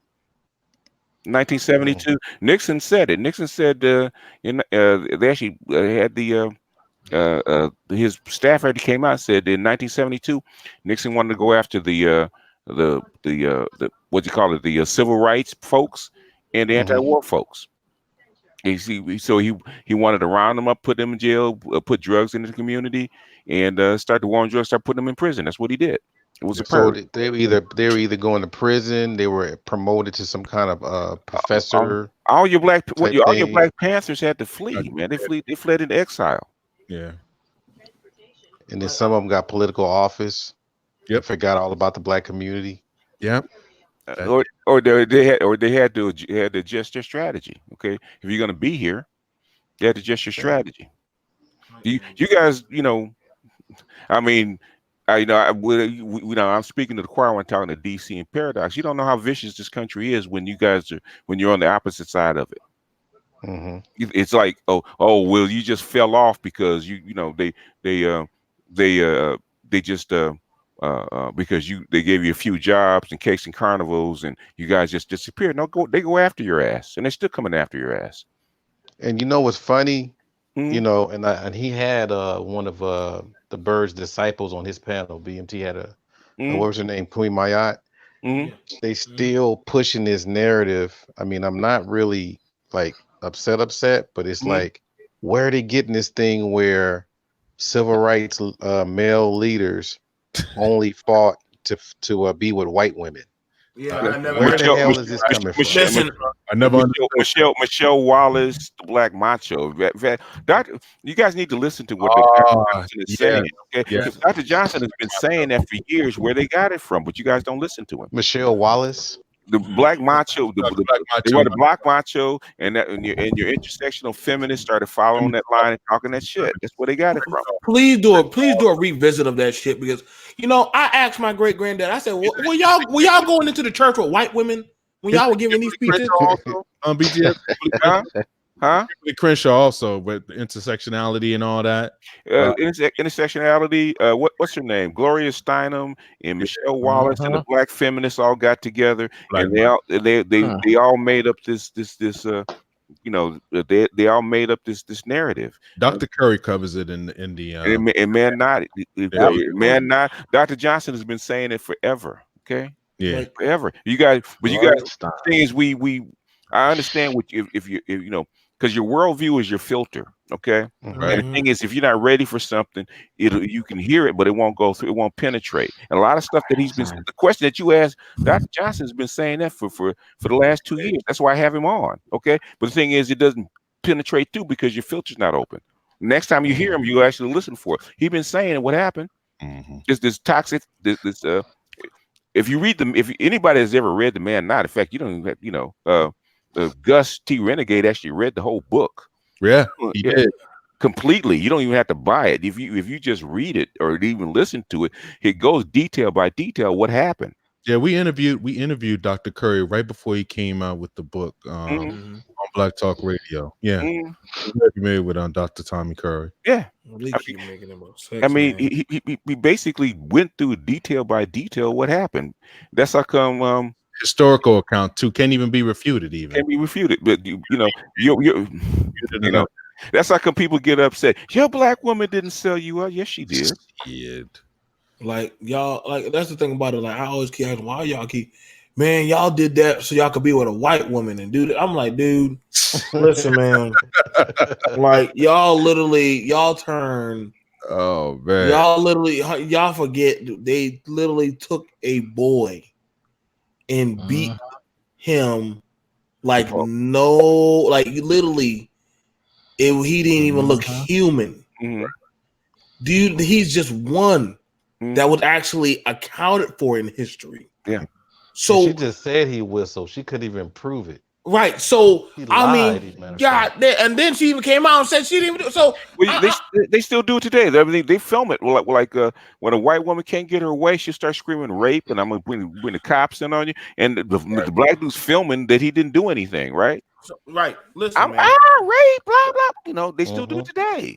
I thought that was the fun. Y'all remember that shit on that show with Anthony Hopkins, Blackish, where they saw the white girl, the little white girl in the thing, and they were like, and my friends were like, "Damn, why y'all laughing? Y'all black men laughing?" I said, "See, you don't get it, but black men, we get it. Y'all don't think that it don't click in the back of our head. What's at stake when you get with a white woman? Like y'all make it seem like y'all think integration or whenever we saying we divesting somewhere. Oh my God, you're doing it for a white woman." No, motherfucker. I'm doing it for my sake of my sanity. You dumb. Because black women don't get it because to be with a white man is not dangerous for them.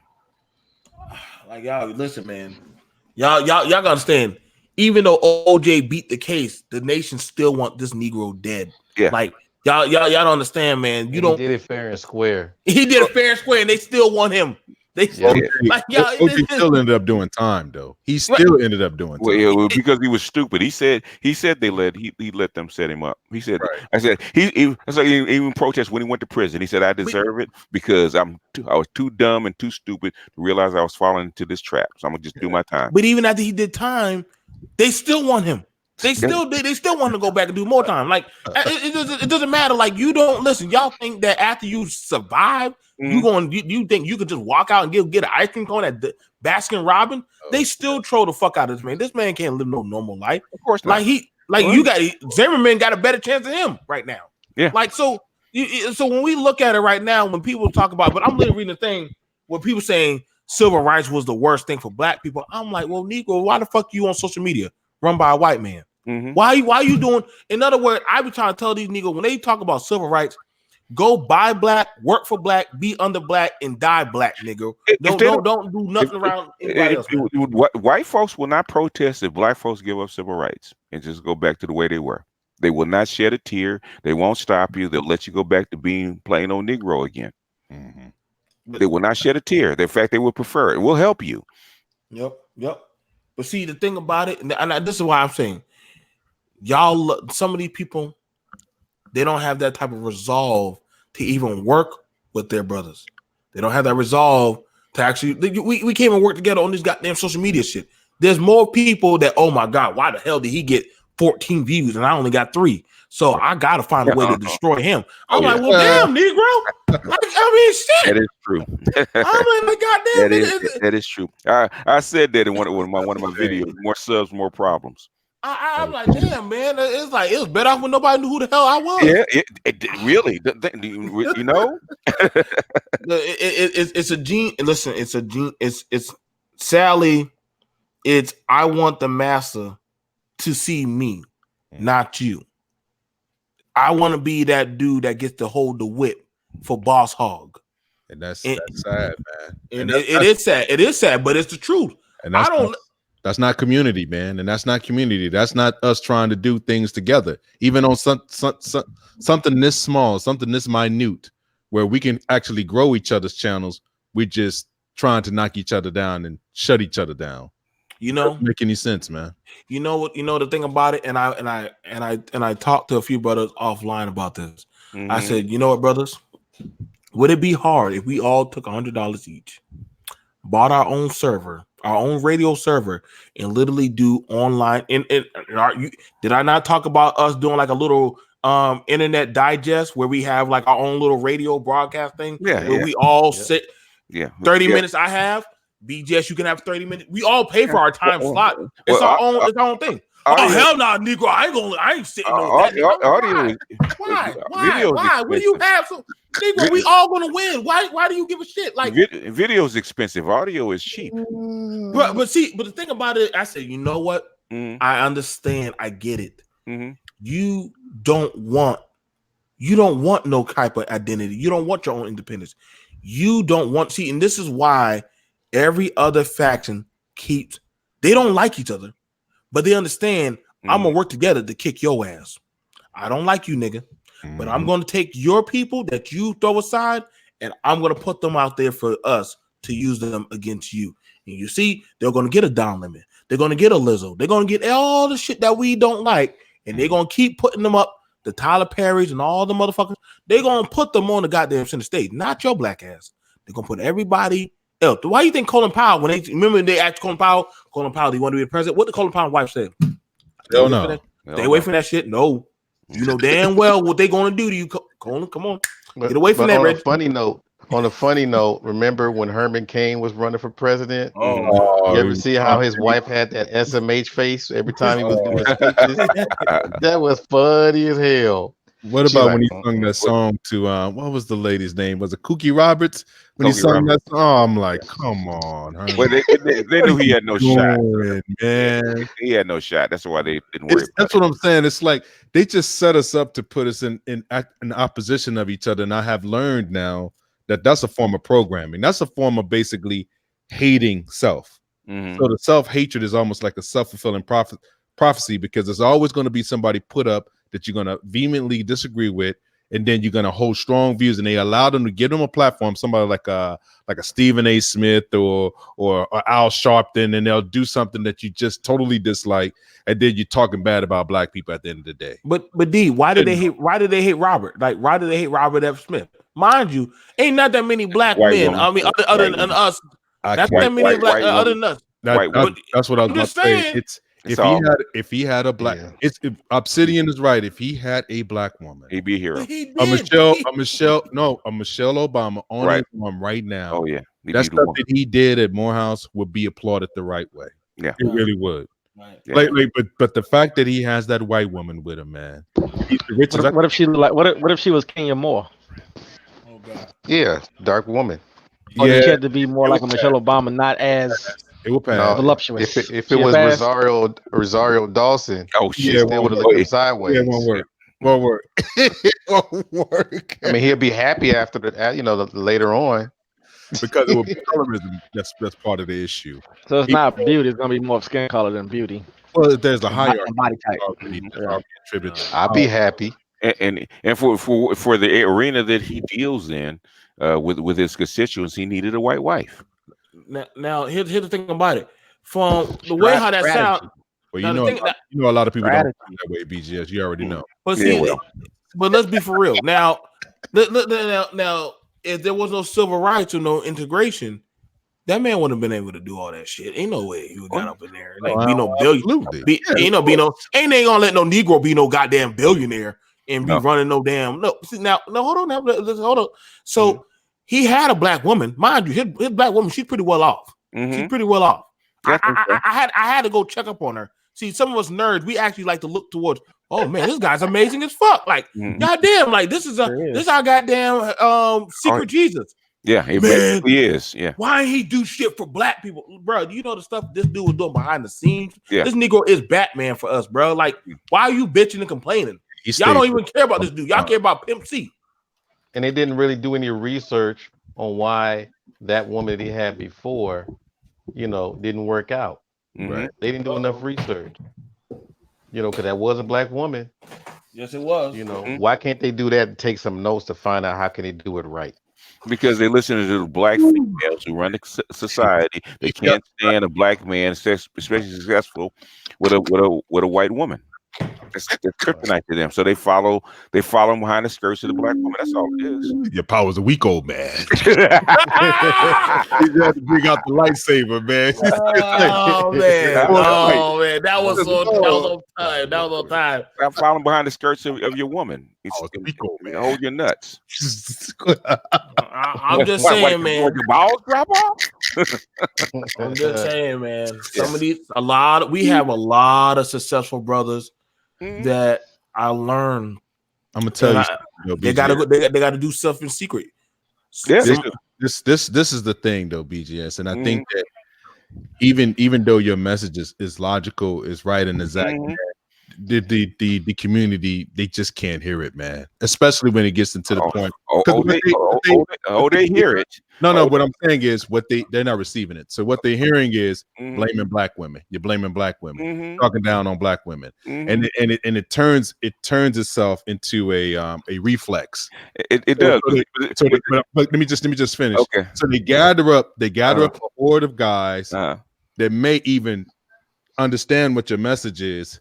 But the fact that it feels so wrong because of the matriarchal teaching. So I'm trying to bridge the gap a little bit because of the matriarchal teaching that they're going to side with the women because it sounds like not even listening to an elder basically kind of give them hard lessons. They're hearing mistreatment. They're hearing harassment. They're hearing female bashing basically. That's what females hear. Like I'm like even the ones that talk to you on a regular basis, BGS, and I know you already know this. Yeah. And it's messed up, man, because I'm like, man, that's not what's going on. Hey, my own daughters. My own daughters. Okay. Yeah. They don't want to hear it until they like fat mean ain't greasy. Okay. Oh, but you slipped and busted your ass. Okay. You believe it now? But it's like I'm trying to tell you this so you can make a better informed decision, and knowing that you're already aware of your decision, I'm trying to basically give you the accountability of your decision, because that's what black women don't have at this point. See, because they have everything but the accountability. They have knowledge of what they're doing. They have the ability to make the decision. They're making the decision without having the full culpability of being accountable, because they still basically push it out on the so-called black man. And I heard the video that you did about me, by the way, on BGS. What did I do? The whole cockabine joint. I'm like, oh, yes. No. It was not actually aimed at you. Okay. It wasn't aimed at you. It was. I felt in general. I'm good with it though. I'm good with it. I'm okay. I accept the teaching. You know what I'm saying? Like I don't. Well, basically, with you, I know it's nothing that you haven't heard from the older folks in DC, man. Absolutely, yeah, absolutely. And it's a young man. What you doing that for? Why? What you bring back? What kind of goodies you bring back? Yeah, I just want access. Yeah, you fucking up the game. They've been telling you, you've been fucking up the game, right? Well, yeah, I mean, it goes both ways. Have you ever just looked at it that they're using you, that they just using you for what you can provide for them, which is true. Absolutely. I get it, and it's dangerous too. It's not something that doesn't have its risks. Okay, well, I mean, I can't tell them. I said if that's all you want, that's all you want. I can't tell a man how to live his life. Okay, so what I'm saying is, if I was you, because all the Mac that I know, man, they was sharp and they had cars. But they were pimping. I mean, there it is. I mean, it was macking or pimping. It was macking, man. I said, what happened? So what happened? Did if your they balls? wasn't pimping, then they're macking. Yeah. What happened? Did your balls fall off? I'm gonna bring up. I'm gonna go bring up something back for King. Yeah, balls They deep. put an article out. His daughter. Go ahead. What you say? His daughter is made some kind of a announcement. I don't know if she made an announcement. She's supporting something about changing the day to Civil Rights Day, and her daughter is championing it. Okay. Why would they do that? His own daughter. Yeah, brainwashing. And the white folks said eventually gonna go Oh ahead. no! I'm sorry. They're trying to make it so that they celebrate Coretta Scott King's on his day. What I got? What she do? What she do? She just looked fine. She just looked fine as hell back then. AKA. I guess you look good, but she ain't do shit. What did you do? All she did was stay at home and raise the damn kids. So in other words, they're gonna actually basically acknowledge her on his birthday, right? Yeah, like Father's Day, Mother's Day. That whole thing, probably. Listen. Okay. They can do that at the church. We don't give a damn what they do. Listen, this is why I got these problems. Like, the damn woman didn't do shit. Why can't they just pick a Coretta Scott King day around her birthday? Because I know it ain't the same time as his. So how many bullets did she take? None. See, you ain't gonna never get that on no George Washington Day. What did Martha do? You don't ever get these kind of bullshit. Like this is what I'm saying. When y'all think of Star Wars, do you think of that black woman, George Lucas's wife? Hell no. You just say, "Oh, that's George Lucas." Like this is that crazy shit, man. It's that crazy shit, man. Like I tell you, boy, black man can't get nothing, man. We can't get a goddamn because they don't think we're worth very much, man. I tell you what, man. We can't get a goddamn. Y'all will believe me one day that black women really. Oh no, I bet. We understand. No, I get it. I know what you're talking about. I know you're a concubine, man. Before there was social media, some brothers, and that's the thing about it. I made a comment about. I said before there was social media, for you to be a black man back then, you had to be red pill aware. You had to be woke to something like, listen, bro. If I don't catch on quick, I'm gonna be a dead nigga. Or I'm gonna be under somebody's lash. You had to catch on quick on something. Well, that was it. That was it. I was put in the back chat. I said, Daddy, you SYSBM? What the hell is that, son? I don't know what that shit is. I said, Daddy, what you talking about? You'd be surprised. Listen to all these older men. I'm like, damn. Y'all be watching these videos? I ain't watching none of that shit. That's just the way they thought. Yeah, no, they did what they had to do. Yeah, they made better decisions for themselves. They had to make the best decision for themselves. The ones that lived, yeah, for sure. Yeah, the ones that didn't make it. Okay, they didn't make it. You ain't gonna make it. And they learned from them. They learned from them that didn't make it. Yeah, sure. Didn't Coretta push LGBT? Who? I don't push it. I don't remember back that. In the 80s? You had that black woman that was a Black Panther. She was special. Oh yeah, that one. She pushed hard for that. She pushed hard white for that. Lady too at that. She got a white lady as a lover. So hell, y'all had those are educated feminists. That's daughter's fine as hell though. Song they called them N-word. I thought that was a whole hint right there. I mean, you literally have a song with a white woman calling you a goddamn N-word all throughout the whole damn song, and y'all still want to join them. Well, they weren't technically calling us the N-word. They were just singing it. I don't know. God damn it. I don't know what else to tell you. Like, ain't nobody gonna make a song literally disrespecting you, telling you we don't want you.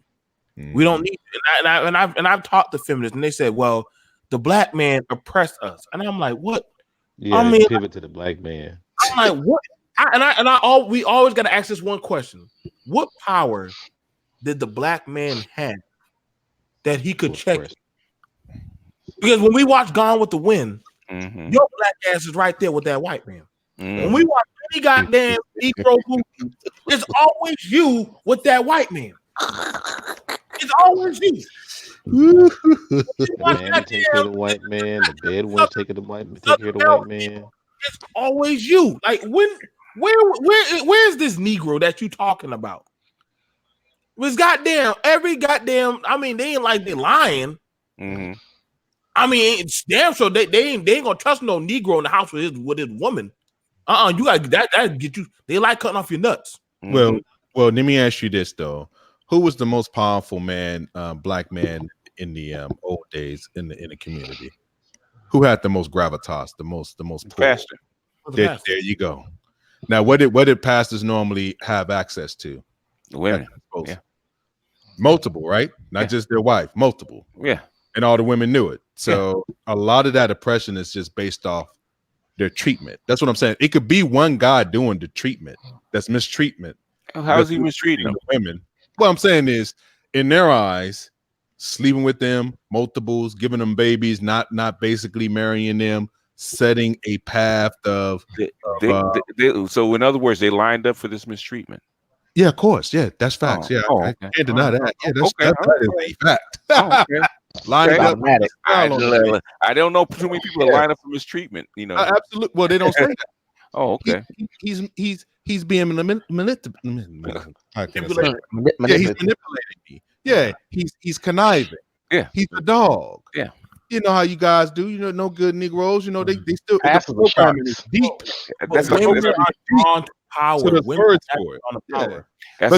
That's what I'm saying. They have agency, but I'm saying the accountability is not there. So the accountability is getting lost. So we already know that grandma is not shaming. Like when that older women that was trying to control some of the younger women in church, you know, because there was that pastor that they was looking at that they was basically kind of like putting on a pedestal. Yeah, you know. So that's where they're talking about black men had all the power because that's what they're looking at. You know, the pastor. Okay. But see, let me because your matriarch, even your grandmother, they look to who? The pastor. Yeah. Yeah. Even though they're matriarchs of the family. Yeah, my grandmother was not being smashed by the pastor. Stop playing. You believed it, and you believed her, huh? And you believed her. That's on you. You better go ask your sister. What were the rules in the church? I don't even want to talk about it, man. Okay, so look, my grandmother stayed at church too. Like, why you at church all the time? Let's getting that good Lord. I'm getting that good oil. You get that blessing oil. I think that's on a serious note. Let's cut at that, because if you truly actually were going by how the church was being run, first off, majority of women that were in the church were with their man and with their kids. And hell, not only that, a woman couldn't sit up too close to the men in the church. The deacon sat on one side, the women and the children sat in the back alongside with if they had a family, they would sit with that man. Right. Now, if you were an unmarried man, you weren't going to be sitting around no doggone women. Especially no daddy's girl. No. You wasn't going to be doing that in no church. I'm going to tell you right now. They would cut that shit right out. Excuse me, what do you need to do? You need to come talk to me. You join the usher board. If you ain't an usher board, if you ain't sweeping or cleaning, see, they would put your ass to work. You ain't gonna be sitting around no females. That was order. You could not be. You right.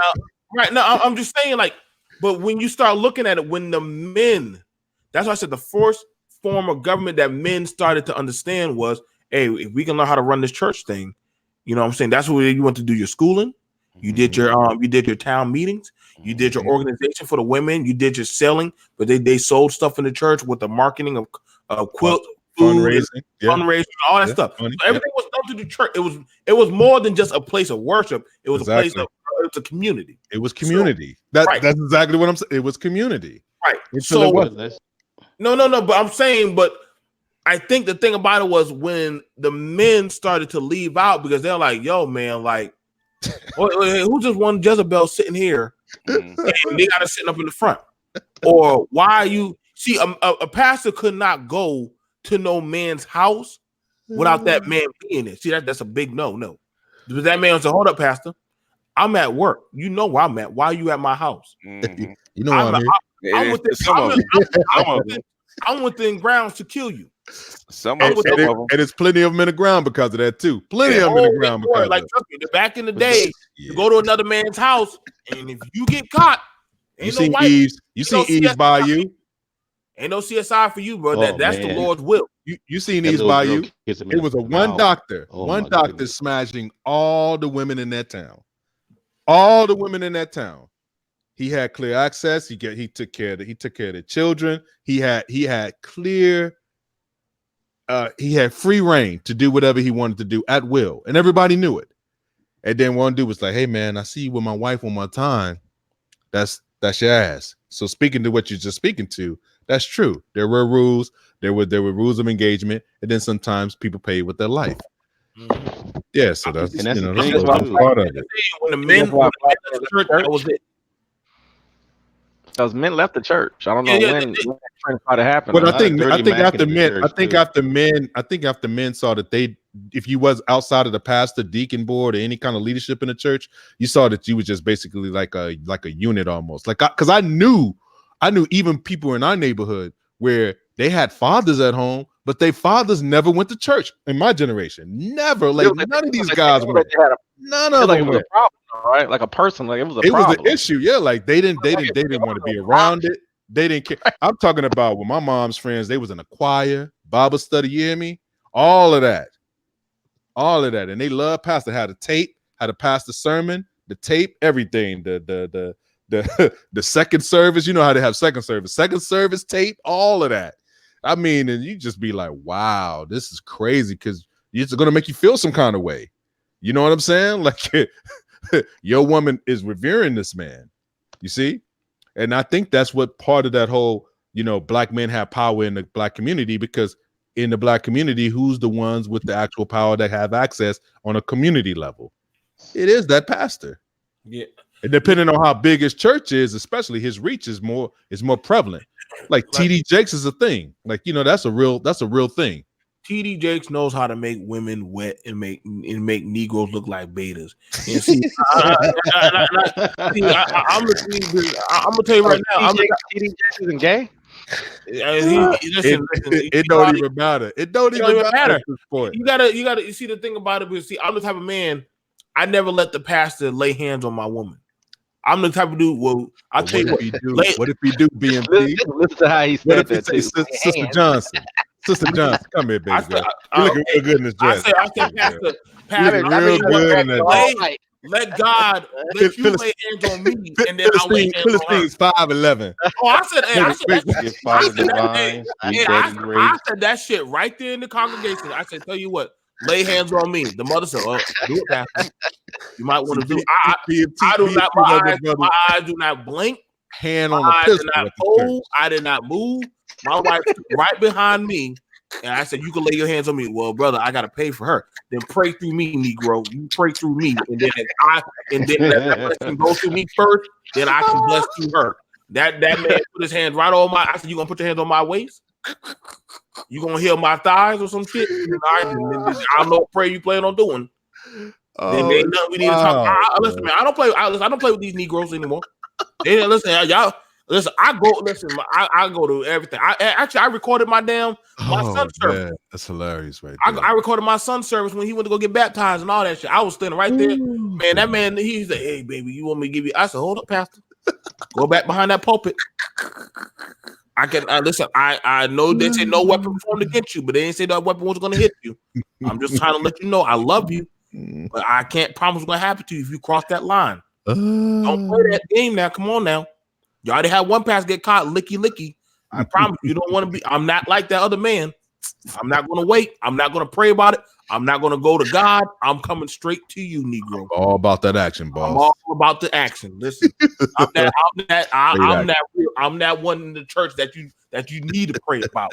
So I'm just being real, man. Like this shit right here, man. and like I said, that was the thing about it. Like as men, it's either you're gonna fight or you're gonna bitch. What we seeing right now is a lot of people that are bitching about things that they didn't fight for, but that a few people did fight for. That's why I don't go at brothers like Farrakhan and other people, because at least they're talking about shit that you don't have the balls to talk about. And I mean, well, they got this, they got that. Well, guess what? It takes time, it takes work. Y'all make it seem like it's easy to get people to actually get motivated to do, especially black people. Black people are the hardest motherfuckers to get motivated to do a goddamn thing. And we ain't gonna lie about that shit. You can't even get black people to come on time. So the fact that they're able to do that type of shit, I gotta give them some credit. But then, like I said, some people just took advantage. Jesse, Al, a lot of these motherfuckers took advantage of this man's work and other people's work. Just like certain groups took advantage. Like, come on, you to wear blood all the way back from that hotel, all the way right back there, then put it on and then start giving. I'm like, come on, Negro, you not no goddamn what's Kennedy's wife, Negro. You wasn't doggone bringing in the next president. You knew damn well. You said I could see this as an opportunity, and it was. They used his death as a martyr for their come up, and they all should be ashamed of themselves. People still do that shit now. Even some of his family members do that shit. Some of his family members do that shit, and they know damn well their daddy be rolling in the grave. But see, that's the thing about it. I mean, let's be for real. Some people use the come up to get out of their situation or to get some type of power.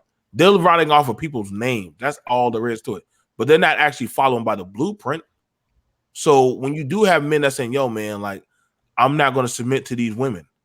But then these women like using civil rights, but then the civil rights, you forget the men were the ones that were fighting for the civil rights. You know what I'm saying? Not the women, they were behind the man, supporting the man for the civil rights. But now you got these women like, well, fuck that man. I want my own goddamn civil rights. Bitch, where you gonna go without your man? Hey, we got the only group of women that I know with actual reparations, but say fuck that Negro in the same breath. For the I'm like, yo, dog. There is no way we getting reparation with this woman. I'm telling you right now, man. There is no way. Y'all gonna have to. You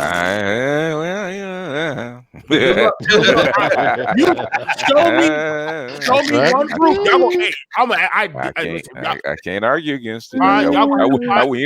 It hurts my heart. I'm like BMP. It hurts my heart. You have to say it. BGS, you know me. You be having a lot of conversations. Art. Yeah. We've had a lot. Y'all all have talked with me on different times. Yeah. Name a group of women that have literally taken the check without their man. Do y'all think that the Nation of Islam has showed that that black men and black women can be at the level? That actually shows the opposite, because how many women are actually running to the Nation of Islam?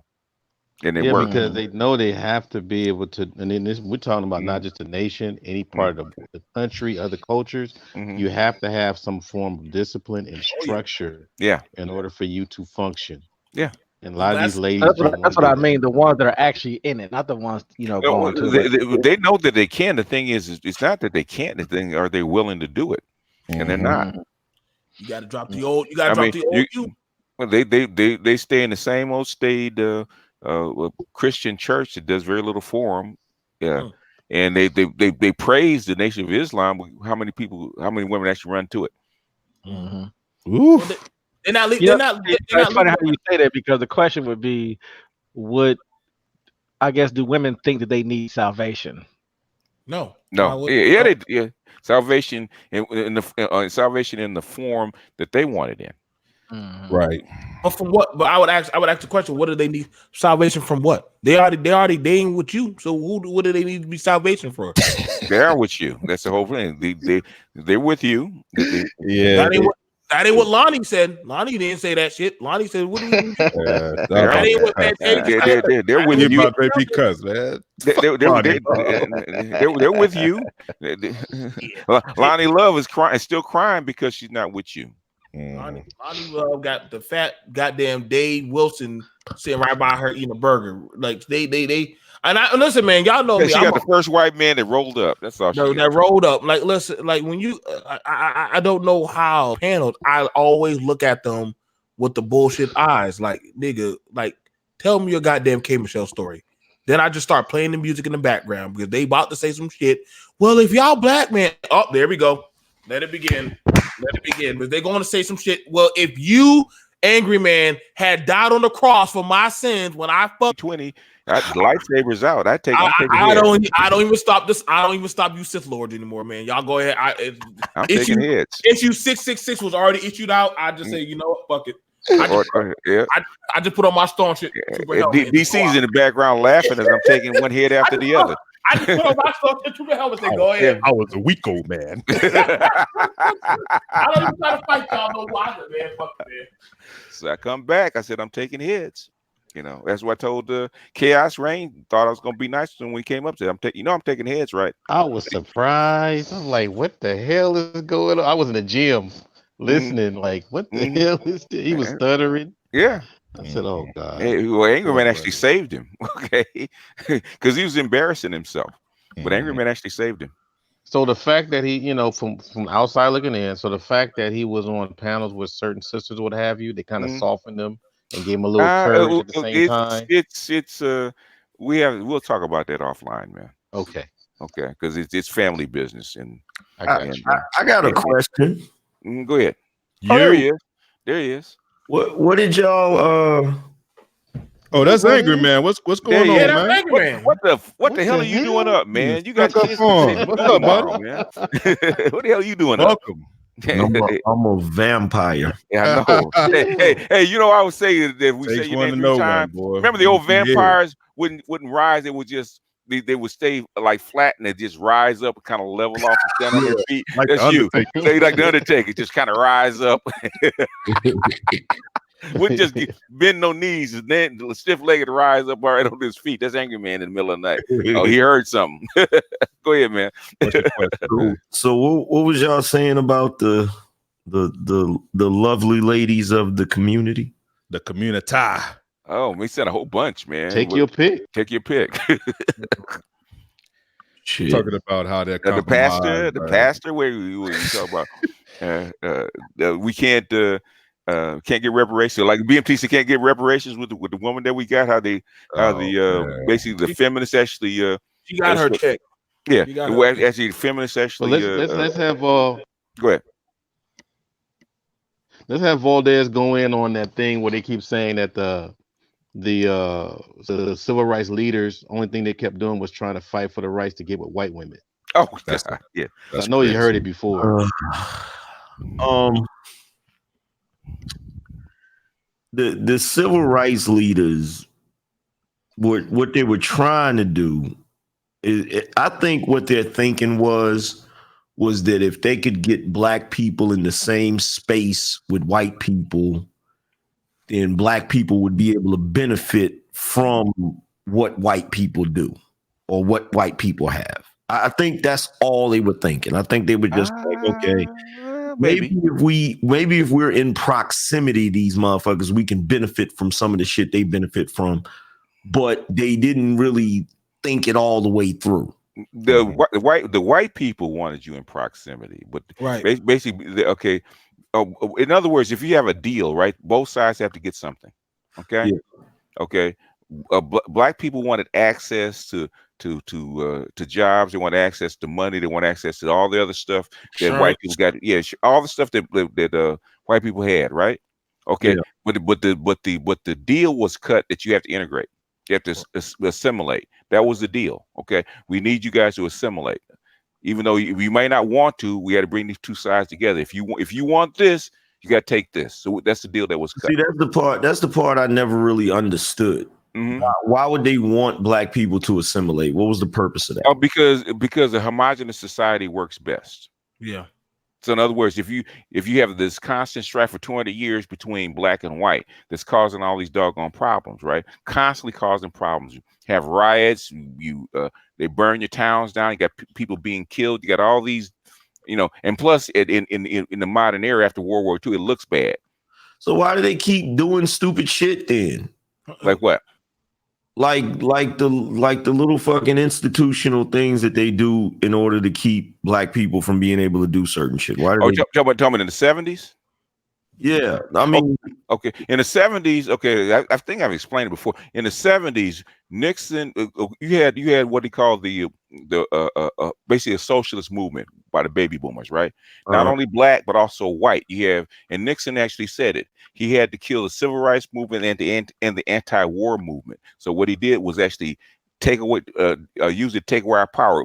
Thing is, it affects us more because we're the least powerful. You know, y'all, Angry, you seen 300, right? Yeah. Now you remember the rite of passage for the Spartans called Gagoghi, right? Yeah. Where they brutalize and they treat the boy like shit. But then only the finest ones would be produced. Yeah. Where you literally have a functioning machine. Now let's look at it for the African American black in America. You keep getting treated like shit and you keep getting dogged out. But the ones who make it and shine at the top are your finest ones. Because once I did everything I could to try to hinder you and you still are outdoing me, there's nothing you can do to me. Because I already know all your fucking tricks. Like, you try to inhibit me from education. I'm still keeping up with your best scholars. Mind you, we got movies and stuff of hidden colors, hidden figures, different. We got the brother who did plasma and stuff. So in mind, they didn't have the best stuff that their counterparts had. So what's going on is like they're like, damn, we can't do nothing to these Negroes anymore because literally the best thing, better let them in, let them get better. Let's give them stuff for free. But if I give it to you for free, you never have to work. And if you never have to work and work your mind and work your brain and actually have to, put in the work, guess what? You get lazy. You don't actually have to fight for it. You're not going to actually say, you know what? Damn, my daddy been busting his ass for this land for goddamn 20 years. But shit, this man done gave me the right to stay on this goddamn property and we get free food. We get goddamn education. I don't got to work like my dad. Daddy, you crazy hell. Nah, y'all come on back out here into this land and we need to work this shit. Hell no, daddy, I ain't coming back. So guess what happened? I took the mentality and the drive to want to work from out of the youngest man that the older man was putting inside the younger man. Because mind you, a lot of us come from older people who told us, work your ass off to the sweat of your brow. So that way the next generation don't have to work as hard. But they understand, you know what I'm saying? You know what I'm saying? They understand the value of a dollar. Because if you look at the immigrants now that are coming in that are beating blacks, they are working. Yeah. Like they don't. You mean those lazy ass Mexicans, bro? When I was driving through the Carolinas, them Negroes are out there pushing goddamn cow shit through that goddamn field. That takes a lot of courage to shovel cow shit all around that damn field. The thing is that okay. The thing is that there's a lot of, you got to remember, there's a lot of confluence at the same time, right? Okay, the vast majority of what you needed black people to work for was actually on rural land, right? That's the vast majority of them, right? Right. Machines, now, let me get to the 1960s, only like 3% of the people are rural. In other words, you have all these people that don't have any work. So what do you do with them? You added one to two things is actually integrate them into the manufacturing sector where white people are, or you're gonna have to find something to do with them. What do you do with them? Off to goddamn another country. You can't kill. You have like 10 to 13 million people. You cannot send 10 to 13 million people to war. Yeah. But you get thin out the herd though. You get thin. Yeah. I'm just saying. But if I take your daddy and I take your son, and I send them out there, the ones that you got to think. If I take you, BJS, and you know how to work the land, but you are of age to serve. If I take you and I take DC and I take all of y'all and I say, yo, y'all got to go. Only person who's left is the baby, and the baby don't got the experience to keep up and keep the land going. So mama. Mind you, mom don't have the rights like that. But you know what I can tell mama? I'll tell you what. I got this contract for you. Leave this land sign this contract for the bank, and you come work for Bell. Remember those contracts for Bell South and IBM and all of them? If you don't get rid of the women, right along with the men, in another generation, you have just as many or more men than you had before. Especially with black women, because black women produce 30% more children. They produce more wombs and 30% more children than any other woman on the planet. So, Angry Man, is there hope for the sisters, bro? Is there hope for the sisters? Let us know, man. Is there hope for the sisters? Yeah.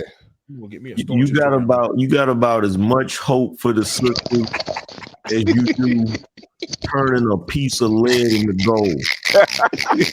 I knew it. They're damn. Yeah. They're dancing right there. Oh my God. 2020. It ain't a damn thing you can do with them. I agree. Nah, Shit to do with them. It's bad, man. And they double down on stupid. And it's not that. Okay, here's the thing. It's not that I don't have any faith in human beings, like an individual. You know, there may be some dude out here that can come across a strag and transform her into a somewhat decent woman. I'm not saying that's not possible. You said transform. But like she mom runs some shit. Go ahead. Yeah, you would have to fucking transform her, put her in a fucking sarcophagus or some shit. Like My Fair Lady, huh? Yeah, but you know, the reason why as a group, I'd say it's over for them. And keep in mind, I'm just talking about westernized sisters. Got you. The reason why is because it has become embedded in the culture for them to do all the wrong things. So you can't fix that unless you fix the culture. So you got to fix the culture first, and then even after you fix the fucking culture, you're going to have to wait a couple generations for that shit to finally like get flushed out of the damn culture. Because right now, time that we don't have, basically. Yeah, we don't really have that time. You know what I'm saying? Like I said, you look, I've told everybody what the strategy is. Motherfuckers don't want to hear it, but I'm telling niggas what to do. Right now, in this country, the fucking Latino population is growing like a motherfucker. Right? They're the only ones that's not in a negative birth rate. If black men was to snatch up as many Afro-Latinas as they could, you could literally save the black race. Literally, and you might be able to take the country. That's not Adolf. That's not Adolf, sir. We wouldn't prefer West African women or South African women. What? A little bit more pure blood. Man, listen. They right now. Listen, I gotta put up an article already.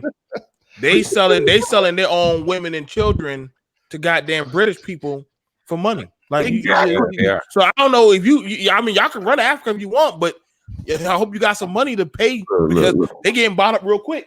Look, man, look. Here's the thing about wanting to go to Africa and get you some sisters from Africa. You know how long that flight is, bro? Yes, California is right over there, bro. Miami is right over there. Like, you know what? It was just a question. It's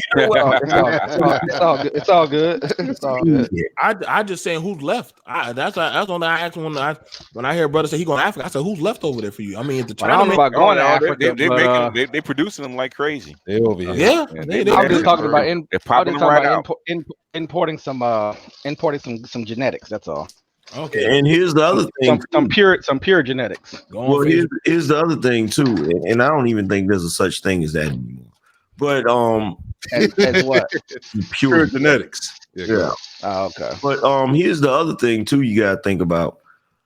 So you don't think you're? Hey, I'm gonna leave that alone. I already did a pun on that one. I'm gonna leave that alone. Who is that? BMT? Y'all already know. Listen. I've already brought up everything that we talk about, and they are. Listen, I'm gonna dump my ass. Our current culture, our current thing that's going on and shit. Like, These motherfucking women, how are you even? Let's just say, for argument's sake, that you were able to get along with them. Let's say that you were able to somewhat get along with them. How the fuck are you gonna build anything when they aborting babies at a rate of 396,000 per year? That's faster than you can reproduce. How can you can't even fucking like, oh my God, not to mention, I don't know how many of y'all are spiritual in here, like, not to mention the type of fucking cosmic karma. That's a lot of souls on the head. Creating. A lot of souls, yeah. A lot of souls. You know what I'm saying? Like, man. No, you're right. Literally, they've literally become fucking living vampires. Literally. Like, and they don't care. Like, that's the thing that bothers me the most, is the fact that they don't care. Like, I know a few women that have had more than 5 abortions. Yep. Oh, I had a panel of that too. Damn, they had a whole damn conference with me. Like I said, man, you can't listen. There is no such thing as shame. You listen, man. There's no such thing as shame. Like, you think they're gonna give a damn if Angry Man or any of y'all brothers say you just killed 7 babies? I don't give a fuck. My body, my choice. Buy it or go. Okay, yeah, right. I didn't get pregnant on my own. That's the first rebuttal. Oh yeah. I didn't get pregnant on my own. Right. You knew what you were doing. Like I'm right. Like, yo, bro. What about the brother that impregnated me? Yeah. What about him? What about his responsibility? It's like you just got to sometime, and this is why I don't get mad when some men said, you know what, I'm just backing up. I'm joining the empire. Fuck it. I'm just joining the empire. They got a better deal. Fuck it. It's better than this shit right here. I'm not going to die with the goddamn rebel army, because y'all are crazy as fuck. It's just not working, man. And I mean, like I said, like we see where this is going, man. Right. We run off the ones that can literally help it. I mean, I literally had a brother who, just because he was doggone Brazilian and black, and this dude was a fucking goddamn lawyer who was going into law, civil law. I don't want that mixed breed mutt speaking for us. He ain't no black man. I'm like, bitch, shut your ass up. This could probably be the man that probably get our case put, but of course. You said what? But I'm like, I'm saying, but hold on now. What happened? Angry man. Listen, bro. Listen. I've been through so many goddamn panels, and people, our Negroes just keep on fucking it up for us, man. I'm like, yo, bro, I got to keep the same people away from YouTube. Literally, I had a brother who was going to school for law, who was going to school for civil law that we need for court to talk about reparations. You got black people saying, you ain't black. Negro, I don't want you. You a mixed breed, mangalo, mutt, mongrel. I'm like, oh my God, bro. Right. Like, just sabotage yourself. Just shoot yourself in the fucking foot. Why don't you? Like, y'all literally are running off the brother who literally is at the top of his fucking class, that literally wants to help his people. But I bet you, if he were to go talk to his Hispanic side, you think they're going to turn him away? You think they're going to send him? Oh, senor, no, you're not like it. No. Oh, you can help get green cards passed through? Oh, come on. We run off the people that can do us the. I be telling y'all, stop listening to these bitches, man. Stop listening, man. Listen, man, they on that psychotic shit, man. Mind you, that when y'all saw, that was a woman, that was a few women running them off. Mm-hmm. And I'm like, I don't get you, nigga. What the fuck do y'all want, bro? I'm starting to see why they told y'all to sit in the back of the church and shut the fuck up. Y'all wouldn't know. We would have never got nothing done. I could tell you what they want. I can tell you exactly what they want. I don't know. You know what they want? What they want? To be a bunch of ignorant ass niggas. They got that. I mean, they got that now. With a Louis Vuitton bag. Huh? Oh my God. I'm dead serious. That's what they want. Like, they look, I've never seen motherfuckers take so much pride. Yeah, it's the culture, man. That's what you said. Being ignorant in a motherfucker, like just on some dumb shit. And the support, the people getting supported in that kind of buffoonery and shit. So it's just, it kind of supports itself. Listen, yeah, really provided it. Y'all black men be calling these women queen, and while they walking out there walking around in the parades calling them stuff sluts, they do slut walk, and y'all on YouTube calling them queen. I be looking at y'all like, yo, bro. Who be calling them queen? Listen, who's bro. calling them queen? Listen, don't pretend like we don't be seeing these mother freaking goddamn jesters calling them goddamn, oh, these Nubian goddess queens. You know, they've been protecting us in mother. Like, do you hear yourself? You goddamn Power Ranger Negro. Like, do you hear yourself? Like, shut your ass the fuck up, man. Like, we can't build shit. The last time I referred to a bitch as queen was a fucking dog I had we called Queen. Goddamn it, that's like y'all. Like I be like, it's only it, and that's what I'm saying, man. Like sometimes it's no problem just calling shit for the way it is, man. Like I live in South Carolina. You feel me? So I'm at ground zero where those 700 women caught HIV and shit. They like y'all. Listen, it's real out here. When I be trying to tell black men, listen, bro, don't be going out here fucking these women randomly, bro. Nah, man, I'm gonna do me. I'm like, listen, bro, the CDC knowingly knows the HIV is so high, and y'all can Google this shit. They now have a National African American HIV Day. Literally, that's how bad it is for our people now. Like they literally know that. Why you think now the CDC is selling Truvada? They're selling HIV drugs to make it where it's not non-noticeable. Why? Because they understand. Let them fuck and be married. Don't make families. Just keep fucking. Because so long as y'all, because I listen, I'm gonna do a story on POF soon enough. It seems like every black woman on POF is either bisexual, gay, got 2 or 4 kids, found Jesus, and somehow they pro-black and they found Wakanda. And I'm like, y'all niggas don't be seeing this goddamn shit right here. They all got degrees and shit, but they all are fucking broke and they all living on Section 8. How the fuck every bitch on Section 8 got a degree? You said they found Wakanda. Like, I mean, come on, man. Like, I'm just like I said, bro. You got the people who done divested out talking the most shit about goddamn Martin Luther King. And then we supposed to see it. Like, nah, bro. Nah, y'all hold that L, bro. You said you found hold that. I'll hold that L, bro. Like I said, I fucks with y'all heavy, fam. I'm just like, yo, we got to start making a code on this shit right here, man. We got to start being like the Knights of the Round Table. Motherfucker off with their head. Like, I can't fuck with some of these fucking clowns, man. But they be like, it's like they'll say this is, and that's why I said I got nothing. That's why I come at pro-black the way I do.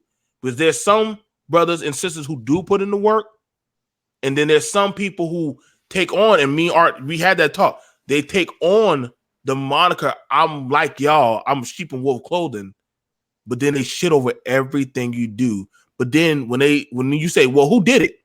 Oh, yeah, we all pro-black, so this is what we do. This is our culture, my nigga. Popeye's chicken and thought culture for life. And I'm like, oh, shit. Fuck. Why did y'all give this Negro the fucking mic? Now we fuck. Let me go, y'all. I fuck with y'all, fam. BMT crazy, man. You be on these pedal too long, man. I'm gonna have to check y'all in the VA with me. Popeye's chicken. God damn. I fucks with y'all. Y'all stay blessed, man. I'll see y'all boys later, man. Y'all take care. All right, we appreciate it. Popeye's chicken. Yeah, I'm about to get up out of here too. Take my ass to sleep, man. Yeah, me too. Yo, thanks for coming through, man. We appreciate you, bro. No doubt, man. I'll holler for y'all fellas later. All right, man. Peace out, man. Definitely. Have a good one.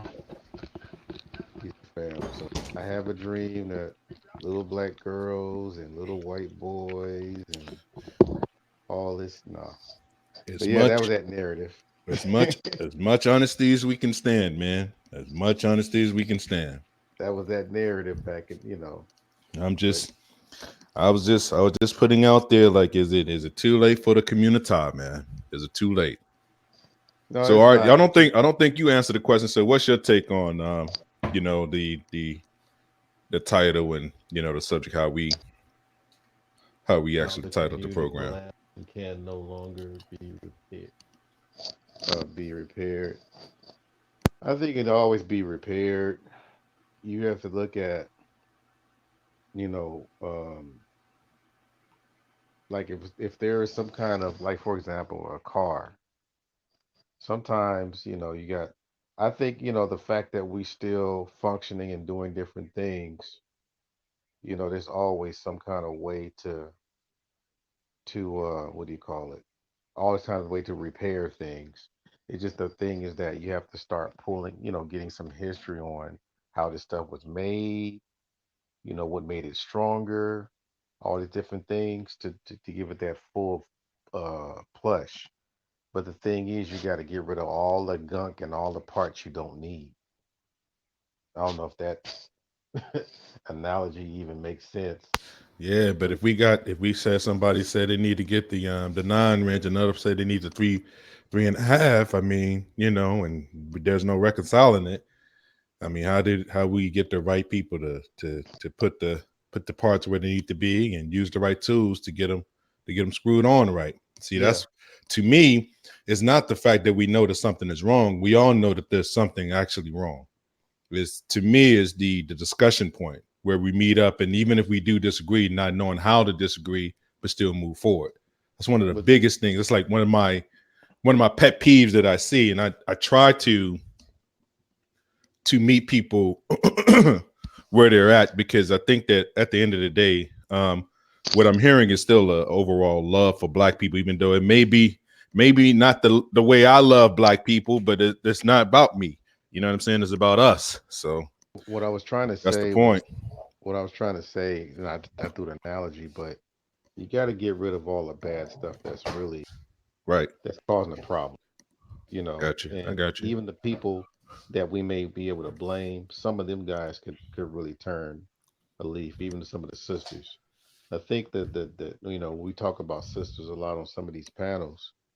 The main thing that I always been noticing, because it was kind of hard. I'm still trying to formulate it because we're a lot of us are coming up with different solutions, but it's still not getting to some people. Hmm. Um, but overall, if what's happening, if you look at the other cultures, even if they have their ratchetness, there's always some kind of pathway back to their natural selves. Right. Right. There is always that opening. Over here, them shits is closed like for a lot of people. Right. That And bridge is I'm like, done. Yeah. Yeah. and That's I'm like, true. damn. I mean, the sweetest people, Yeah. okay? Good people. Yeah. And it's Yeah. like, damn, I mean, we're For about to sure. self-destruct. And they're like, I don't care, and it's like, Yeah. huh? They don't give a damn. Yeah. Burn it You got all. kids watching, all this Yeah. kind of stuff. So now you have this whole SYSBM thing, whatever, because Right. now see, the thing that people don't understand is that the reason why the SYSBM is so big is not because man, brother just came out of nowhere. It's their Hmm. sons that's coming up with this It's more. been seeping. Yeah. It's been Their it's been it's been sons, lingering. they're watching their moms. Oh They're man. watching their aunties, their Mm, mm, grandmas. mm. The It's social media do not help, man. They do not help in right, this endeavor, man, at all, right. bro. You see all the So bad behavior, all the yeah, secrets. Yeah. yeah. So as far as the community or whatever and repair, you I mean, know, these are people's moms. These are people's sisters. All the women that we be seeing twerking, tossing it up, wearing hmm thongs. This is hmm somebody's daughter. This is somebody's niece. You know what I'm saying? Like literally, man. Like these people are are are interconnected to the community. I mean, they and can't it's say it's that. all it's not separate. It's not separate. It's all a part of us as a whole, so to speak. I mean, we all And fall under the brunt of it, and they basically. can't and they can't say that we supposed to have the same infrastructure and the power as the white man and get these women in Oh line man, that's what I'm saying. because It's we like a got double because shaming tactic. Yeah. yeah because Mexicans and Latin America, they don't have the same power as white men Right. over here. They don't. The Asians don't have the same. Africans, but mainly their women, more for the most part, they stay intact in some respects. Right. Right. So it ain't that. Like I said, because I think brother mentioned about the Nation of Islam, Hmm. and that's the whole thing is that these women that went into the Nation of Islam, getting his Nation of Islam, is set up so that you would be able to withstand the struggles out here in the hells of wilderness of North America. So you'll be able to do the Islam here. Let's keep it real. Before Elijah Muhammad in 1930, July 4th, pretty much championed the whole nation of Islam after Massacre of Muhammad. There were hardly any Arabs or any Persians practicing Islam openly in the United States. Period. If you did the way that they do it overseas, man, you got hell to pay. Especially the way they dress, everything. After they set the groundwork, after Noble Drew Ali and all the people as well, that was the thing that made things possible for you to do who do the thing that you needed to do in this country and still maintain your level of respect in your community. The women fell in line, and they pretty much was part of the infrastructure of making the Nation of Islam successful. So that was a community building base. After like maybe 20 years or 30 years, that's when these Arabs start coming around more and being more out in the open. Because a lot of them Arabs that were coming around here were changing their names. We never knew, especially if they were kind of pale, they were changing their names. They didn't want people to know the name was Muhammad and all Yeah, that kind of shorten up stuff. their names and stuff. Yeah. Yeah, it was they had American names, Jewish Yeah. too, Jewish people too. Same But thing. after Nation of Islam started getting successful, and then the white folks started hating them and all that, they came around and said, "We're different. We're the good Muslims. We love America." All this kind of stuff. People don't know all the history on that, man. I mean, a little side note, but overall, you know, that whole thing was really uh, designed to help maintaining a certain level of discipline in a community that was buying into the Western ideal of Christianity and pretty much, I could say, capitulating to everything that the white man wanted you to do with your spirit. So it was more like a freedom, So the fact that these sisters took themselves away from that world, they were able to submit more with a little bit of ease because the men were prepared to do what they were supposed to do. Not saying that it was perfect, but at the same time, they had more success over the years. And that's the part that I think people have to start studying because that's this topic we're talking about a long time ago. And it's been maintaining today. Excuse me, maintaining today. And so I don't know, man. I think It's gonna mainly take a lot of work, a lot of dedication, man. A lot of people that's gonna have to make a lot of sacrifices to make it work. and it was harder then.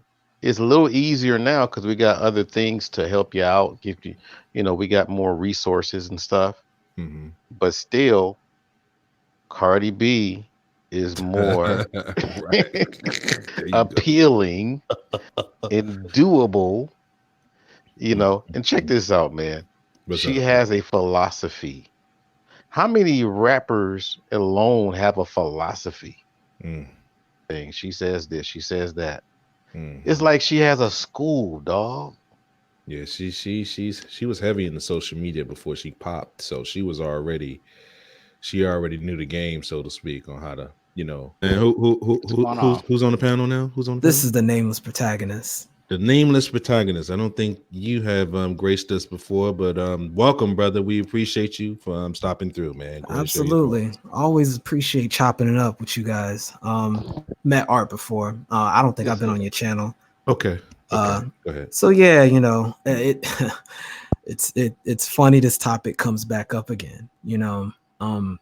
He made a really good point with the nation and the big bullet points with them that I've harped on, that I notice even when you see Minister Farrakhan, like even in the media with his appearances, there is a cultural seed that's been planted that can create an environment that provides benefits and punishments. If you leave, there's something you lose. But if you stay, there's something you gain. And if you look at most cultures that are successful, especially in this country, they operate on that same paradigm. There's there's benefits and punishments for cooperating with that culture. And it's a mechanism to pass down wealth and power from not just you and your immediate lineage, but down the line, you know what I'm saying? Multiple generations. And I've been listening to 12 Years a Slave, the actual record of Solomon Northup, and some other slave narratives, just so I could get a better picture of the environment of what was going on back then. So I could understand the mindset that people had with regards to those who were free and living in this system and those who were still enslaved and then ultimately got their freedom. And you'll notice that one of the main things that it continued to be be missing is the cultural component that other groups of people seem to have. BGS did an interesting video where he talked about the baby farms and how there was just different trade routes for people, and how you could start off in North Carolina somewhere and end up 6-7 plantations later somewhere in Louisiana. Like, you don't have any connection with the people that are around you. You don't have any reason to work outside of just sharing that condition.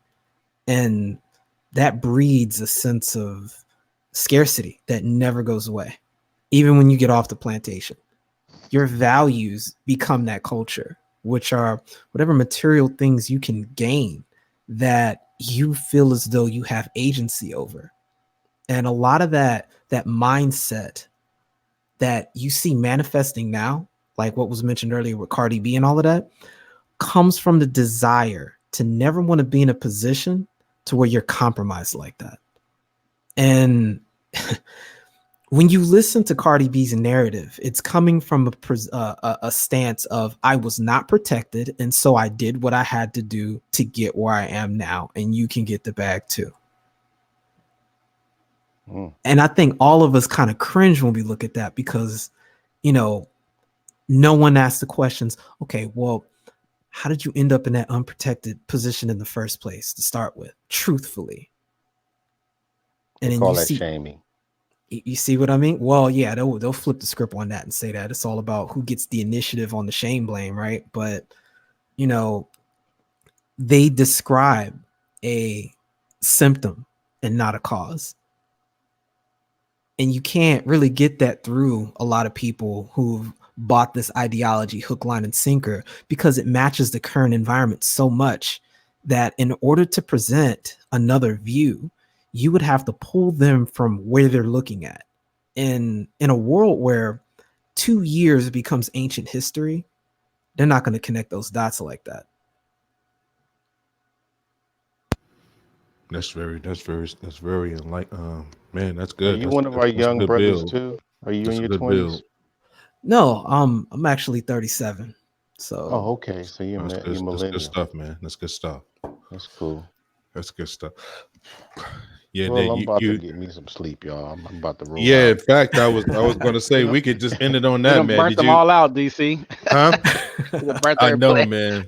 I just got fried. We Yeah, were 'cause I gotta supposed get up to at 5. be out of here at 3, believe it or not, man. But we had a That was the build that was plan. that was so good, man, so strong, man. We're gonna try to get on earlier, man. We're gonna have to stop now that you know, seem like you guys are coming through, participating a lot more. We had to be better with coming through a lot earlier, so we do apologize. We don't like keeping people up all night. For people that may hear this Well, at that's a your later fault for time. making it interesting. So the timing was right too. if it was boring, I'd have been gone. So that's true. Real talk. I'll make some excuse to get up out of here. Be like, man, I'll let y'all, man. I got to get up in the morning, earlier in the morning. Yep. We go vacuum this ceiling real quick. Oh man, but yeah, hopefully, man, we can continue to build on this, and yeah, man, you guys, man, thanks for coming through, man. We appreciate you guys, Definitely. man. Thanks for hosting. I got you sub. So Cool, man. We'll Cool, see man. you on these YouTube streets. Share the video, man. You know, share the video. We've been around. We just been kind of like being more consistent with the programming, and we hopefully we can you know, share more thoughts with some other people, man, because we definitely are trying to bridge the gap, so to speak. you know, pass some of the teachings of our mentors. That was in the conscious community, namely Dr. Welsing and Nearly Fuller. So those are who we begin with. So that's our background per se. So that's always a solid foundation. Man, solid foundation. Based on logic, man, you can't go wrong, bro. Cannot go wrong with that. Psychology's right there that supports it. So, yep.